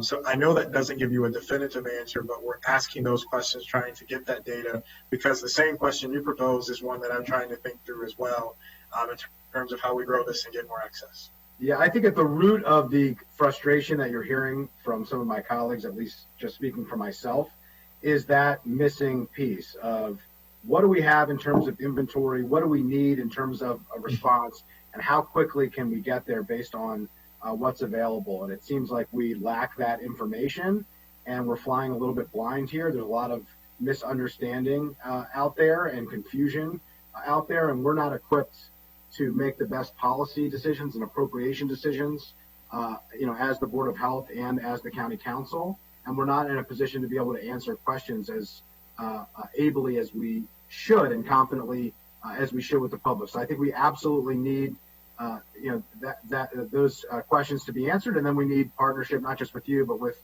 the county executive to swiftly make decisions and take appropriate action so that we can move forward, because as you have told us repeatedly, this is a situation where time is everything in terms of controlling the spread and addressing the issue. I will close with my final question. We're starting to hear reports of an increase in the number of children who are testing positive, something that's very concerning to me and I know all of us. Could you just speak to that of what change we might be seeing, what this might mean from a public health perspective, and any practices or policies or changing of thinking in terms of the public health response that we should be aware of?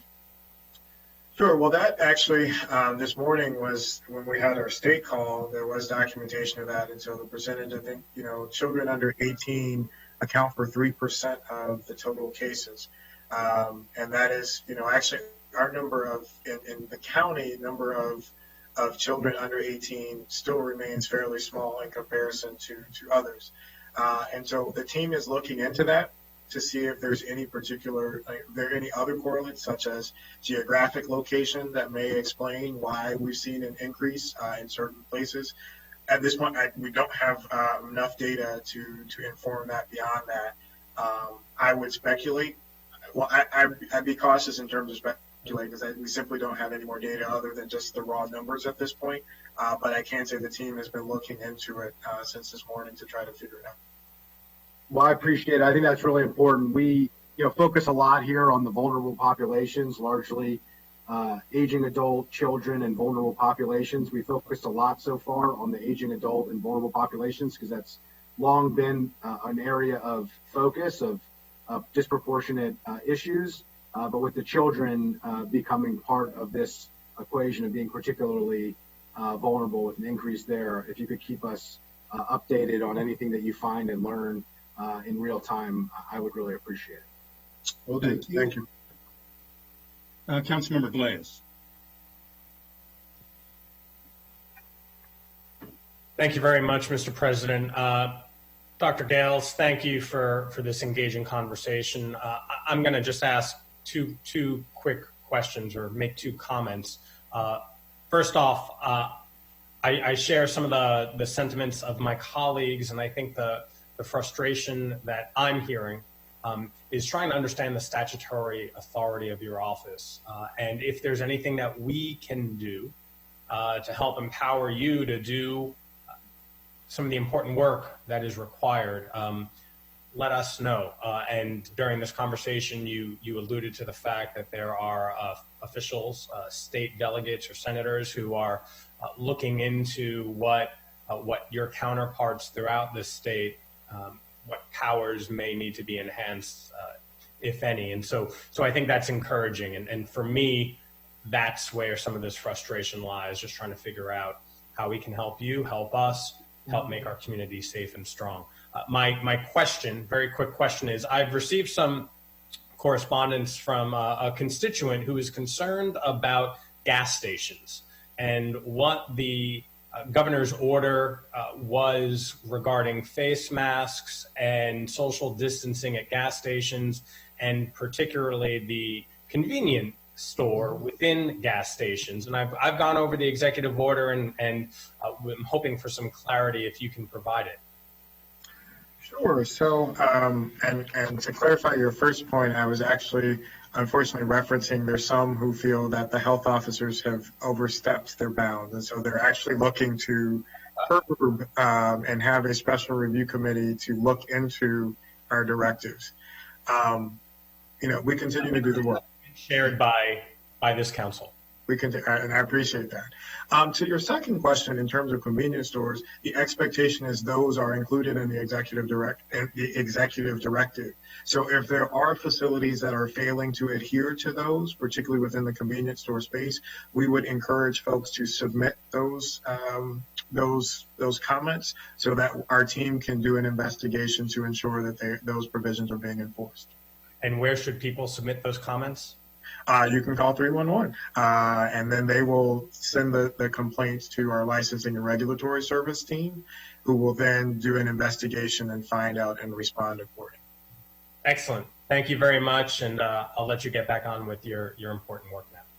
Thank you. I understand that Dr. Stoddard is not here today, but we are joined by Chuck Cristomo, who's the Operations Chief of the Office of Emergency Management and Homeland Security. Thank you for being with us. You're on mute, so please take yourself off of mute. Yes, you're on mute. Chuck, you're on mute.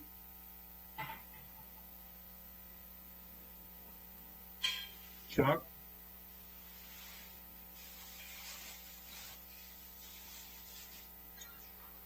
You are unmuted. You're now unmuted. If I could ask you to please be very succinct. We are way over schedule here, please. Yes, okay. So I have 4 quick areas to just do a quick update. One is on the Food Security Task Force. This is a partnership between OAMHS, Emergency Management, HHS, and the Food Council, and essentially working with this task force to help coordinate the work of the task force, not to lead their work or to interfere with the work that they do. They actually provided a full report, which should have been provided to council as well. So it's dated April 28th, which is activity of the council for about the last 60 days. The task force is finalizing preliminary strategic plans that also go forward 3, 6, and 9 months, looking at utilization of models by Feeding America and informed data with the experiences by Montgomery County feeding providers. This was very likely mean an additional funding request that will be supported by the Coronavirus Relief Fund allocation that Montgomery County received. The strategy will include more than just a funding request. It will also include other needs, personnel, transportation support, etc., as they are identified. At present, the Food Security Task Force is focused on a couple of different areas: connecting local, ethnically appropriate grocery stores, distributors, and restaurants directly to the food provider network, developing and expanding meal delivery opportunities to maximize physical distancing and support the stay-at-home effort, enhance transportation assets and capabilities of the food provider. DGS has identified 2 vehicles that were being prepared to sell that they have turned around to the food providers for their use in delivering meals. Connecting additional resources of the food distribution effort, including diapers and other critical life supports, and providing PPE and hand sanitizers to food providers. Lastly, and under this topic, developing a disaster assistance call center that will augment but not replace or be redundant of current call options that aims to be a single enrollment point for multiple county and partner services that will include a multilingual component. Under the topic of personal protective equipment, we have a centralized warehousing process that is managed by the Department of General Services. Yesterday, we received 40 pallets of PPE, which were delivered from the Strategic National Stockpile. HHS, Emergency Management, and DGS continue to heavily target our nursing homes and long-term care facilities for delivery of these additional PPEs that they are requesting. We received a PPE request directly from Leisure World, which we are addressing today. We're still waiting for large deliveries of cloth face coverings. Once these arrive, we have developed a distribution chart to get these cloth masks out to all county employees. I know for a fact those are going out today to some departments and agencies, to the homeless shelters and clients, to the developmental disability providers, and to the MCPS feeding programs. We expanded our pilot program for cloth coverings, and we are now providing those to Ride On for all the depots. Supports distribution to seniors via connections at HHS and DHCA, Recreation, and others is being developed as a strategy to get masks out to those individuals as well. We're distributing to the public via Food Provider Network and the MCPS feeding sites, as I mentioned earlier. We ensure our county nonprofits are also equipped with cloth face coverings for the work that they're doing, and to ensure that county employees currently at home will have face coverings available when they return to work. So we have orders in the process that are delivering weekly, and we have large orders that are pending receipt in the next couple of days. On the recovery planning side, we are already beginning that process of planning the recovery framework consistent with our pre-disaster recovery plan, which has been developed and exercised with the department directors and the county executive's office back in December of 2019. All recovery activities are being driven by public health data and science. This will ramp up over time and include dedicated staff focused exclusively and operating in tandem with our ongoing response. Recovery is not the same as reopening. Recovery includes reopening, but also includes economic revitalization, long-term behavioral health impacts, intermediate and long-term housing challenges, addressing the digital divide expanded by the COVID-19 and other related issues. The first two work groups that are being stood up are focused on reconstituting county offices. So we're talking about the safe return of employees with spacing, physical barriers, PPE, screening of clients. Stage reopening is being considered as well as a factor, and transportation needs. One of the other things we're looking at as well in another work group is the summer activity program. And so the CAO's office is leading that process in how we would be able to operate our recreation centers, our libraries, MCPS for summer programs, the municipalities and others discussing programming for summer camps and youth activities. There's also a clear recognition that any sort of recovery will have to include a safe spot for children early. And the last topic is Coronavirus Relief Fund. We are drafting a strategy in concert with county staff and subject matter experts on how to utilize the nearly $184 million in the Coronavirus Relief Fund. In building this strategy, we're trying to consider both our current needs and anticipate potential changes in this pandemic. We expect to draft very soon for council to consider, but want to make clear that what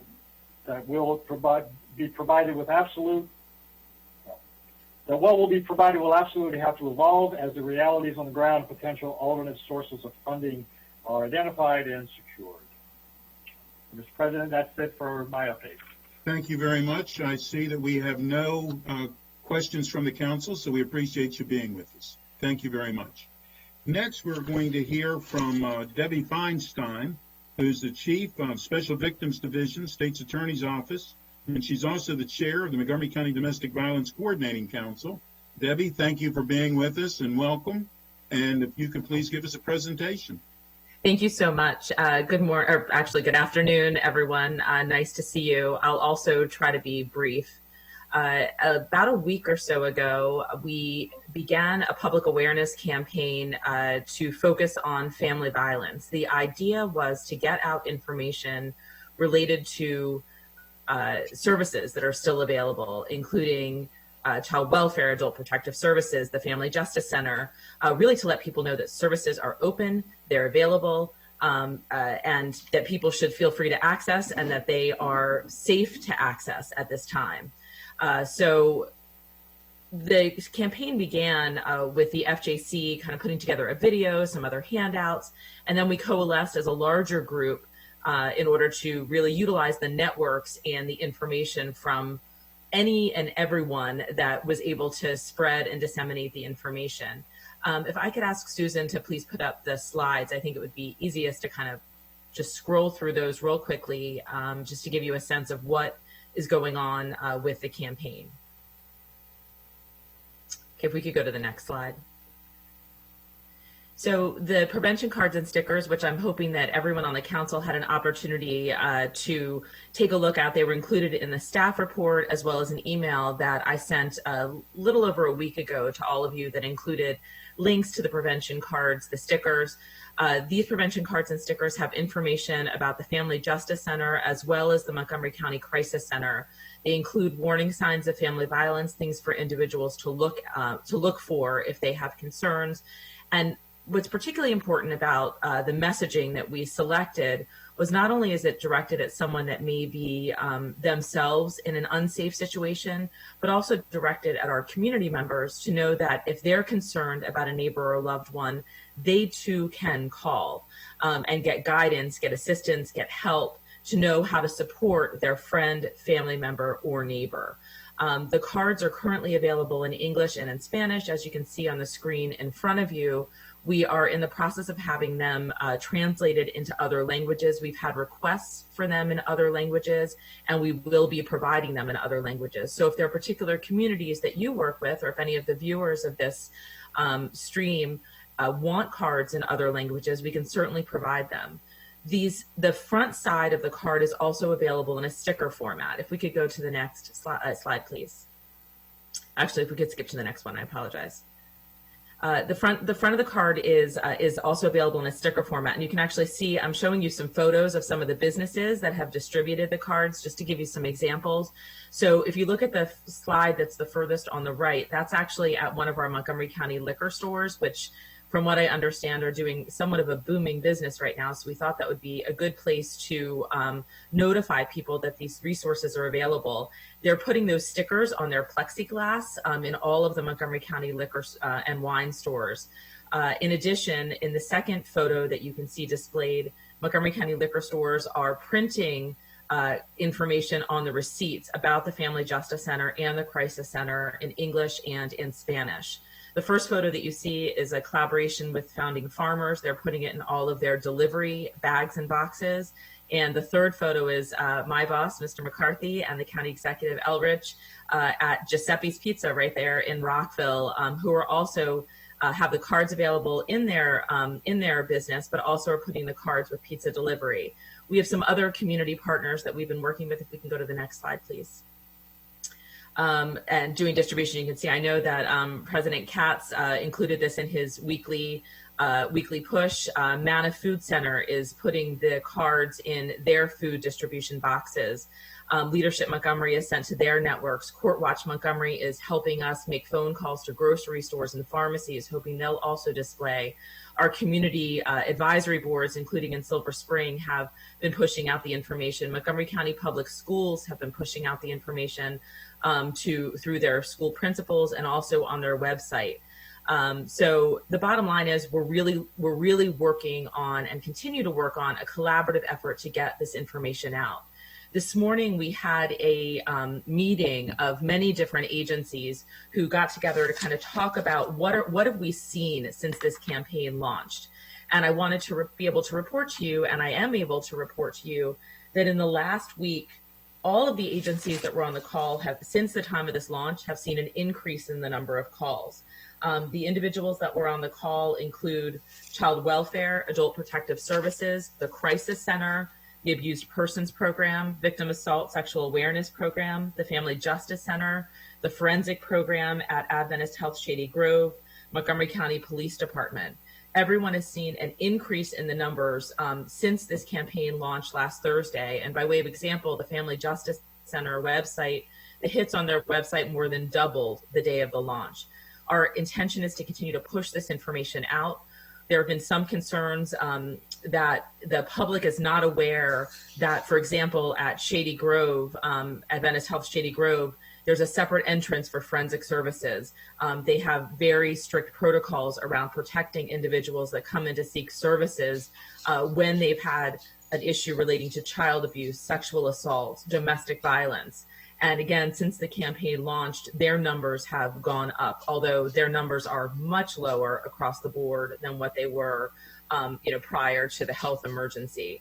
And the same thing for the Betty Ann Cranky Center, our domestic violence shelter. We want to make sure that the public knows that the shelter is open, that it's available, and that they have very strict health and safety protocols that have been put into place to protect clients and individuals that are coming in to access the services, as does the Family Justice Center Abused Persons Program. Everyone is doing telehealth and really trying to meet people where they are. We also set up an email address, safe@montgomerycountymd.gov, for individuals that may not be able to make phone calls, which is one of the biggest concerns, is that, as individuals are isolated at home, they may not be able to reach out. There's been article after article nationally and locally, as recently as today in the Washington Post, talking about how there's a decline in reporting because many of our reporting sources are not regularly seeing the individuals that may be affected during this time. For example, children, the child abuse numbers are overall significantly down. Adult Protective Services, the same, because often the reporting sources are someone external and not the victim themselves. Lastly, I would note that I've been in close communication with Montgomery County Police Department. My office, as many of you may know, I'm at the Family Justice Center. Physically, my division is there. We're co-located with the Domestic Violence Unit from the Special Victims Investigation Division of the Police Department. Their numbers are actually significantly up in terms of case assignments. I confirmed that with the captain this morning. Their numbers in terms of the serious domestic violence cases that they're seeing are up 33%. And I can echo that and sort of anecdotally tell you that I handled our bonds docket on Monday. And at the bonds docket, while we're seeing a decrease in overall crime in the county, and again, this is very anecdotal, I don't have specific numbers, these aren't my numbers, but I can tell you from my experience in court on Monday, there were 10 defendants on the bond docket. Of those 10 defendants, 7 of them were domestic violence or special victims cases, and of those 7, 5 of them involved strangulation. Strangulation to unconsciousness in several of those. What we're seeing across the board and what I'm hearing from my colleagues is that the nature of the assaults and the crime that we're seeing has become increasingly more serious. Or maybe to put it in another way, the cases that are the most serious are the ones that we're seeing because they're requiring medical help. A lot of people are just not able to access help. Either because they're isolated, they don't have access to their phone, they may not have access to their computer, all the things that we're always concerned about in these power and control dynamics. Thank you for the opportunity to share this information with you. There's a significant amount of resources contained on the Family Justice Center website.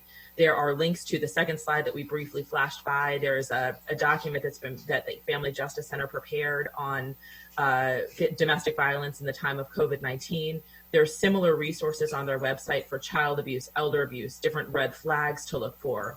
And we're encouraging the community to go and check those out and also to distribute and disseminate them. And if there are any business leaders or nonprofits that are listening and you have the ability to disseminate this information, please contact the Family Justice Center and we will get the cards, the stickers, printed materials to you to provide to your networks.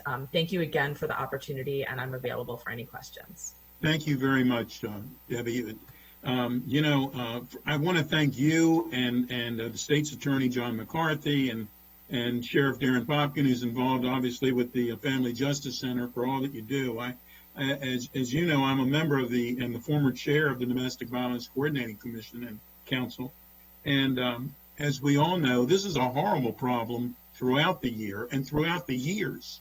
But it certainly has become a tremendous problem during the COVID-19 crisis, and we know that because of all of your hard work and the state's attorney's hard work and everyone else involved, that we are trying our level best to make certain that people who are in these types of horrible situations, that they are being treated with dignity and that they're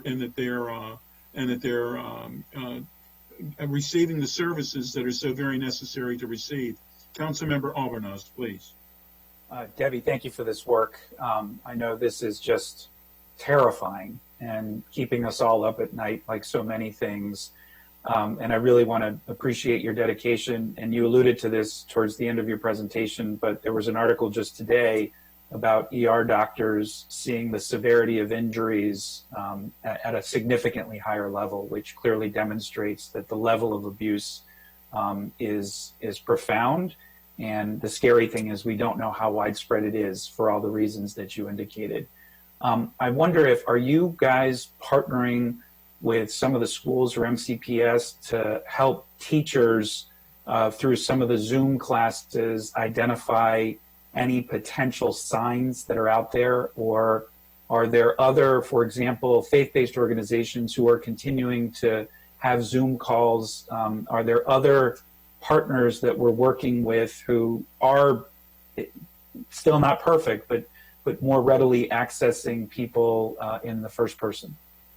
So we are working with Montgomery County Public Schools, and they are pushing information out to their staff. I've had several communications with them, and they are, although I recently read something about an innovative way that, and it may have been in that article today, about an innovative way that teachers are trying to directly reach their students, where they were asking students sort of on a scale of 1 to 10 how they were feeling, and then identifying students that they were concerned about. And that's something that I actually am going to circle back with Montgomery County Public Schools on as other ideas and ways to reach students. With respect to faith-based communities and other communities, we're doing our best to reach out. All of the information in the communications packet went to the Collaborative Council, to Nonprofit Montgomery, to Leadership Montgomery, and to all of the community advisory boards to try to reach out. But any contacts that you have that you can share with me by email, we will correspond with them. This has been a very quickly put together campaign, and we actually have a meeting immediately after this to continue our outreach efforts. Every day we're getting new requests for information, for cards, for online resources, and we're responding and trying to get it out as much as possible. So anyone that you can share with us, any contacts, any networks would be greatly appreciated. Thanks, Debbie. And another question, under the if you see something, say something category, neighbors, people in different, complexes, if they're hearing things, should they be calling 911? Who should they be referring if they suspect that there's something going on? Who should they be calling to refer those cases? That's an excellent question, and I certainly meant to highlight that. And that really points to the second line of our campaign and why it's there. Are you concerned about a neighbor or loved one? Because a significant part of abuse is reported by others, as I mentioned before. If someone hears something violent that's going on and dangerous, call 911. Don't hesitate to call 911 if you have concerns that something violent is going on in your neighbor's home. If you have concerns and you aren't sure what to do about those concerns, you can call the Family Justice Center or the Crisis Center and get guidance, get advice on what to do. In addition, if you're concerned about children, the same. You can call Child Welfare. All of those numbers and information are available on the Family Justice Center website. Or as the card that I posted initially, we're all collaborating with each other. So any call to either of those organizations will get routed to the right place, with a warm handoff and a personal handoff if someone comes in and calls in. So I would encourage actually our community members to be looking out for their neighbors and to be looking for these concerns. There's a statistic that my boss often cites around elder abuse, for example. I think it's 96% of cases of elder abuse are reported by someone other than the victim of elder abuse because they're vulnerable and they're not in a situation where they are able to report for a variety of reasons. So looking out for your neighbor in these circumstances becomes all the more important. Thank you. I appreciate that. And then finally, I know you touched on this in your presentation, and I know there's a concerted effort very positively to reach our multicultural and multi-ethnic communities. Could you talk a little bit more about that specifically and what, if anything, we can do to support and help in that space? And are there some organizations better equipped than others to handle multilingual calls that may be coming in? So both the Family Justice Center and the Crisis Center are equipped to handle multilingual calls that are coming in. They use the language line or other resources. And I can't speak for the Crisis Center, although I can, with respect to the Family Justice Center, the majority of their client assistants are bilingual in English and in Spanish, or several of them, I should say. I don't know if it's the majority. Tom Mannion's on the Zoom as well, if you have additional questions for him. But in terms of reaching out to these communities, again, we've worked kind of through other advisory boards. For example, I did a Zoom call with the Silver Spring Community Advisory Board where there were individuals representing different communities within our community, and then followed up with a packet of materials and asked them to engage, help with this effort to send information out. We did a radio show in Spanish about a week ago that a representative from the Family Justice Center and from the police department did in Spanish with them. But we are always looking for more opportunities. From my perspective, there can never be enough outreach. And I am certain that there are communities that we are not reaching.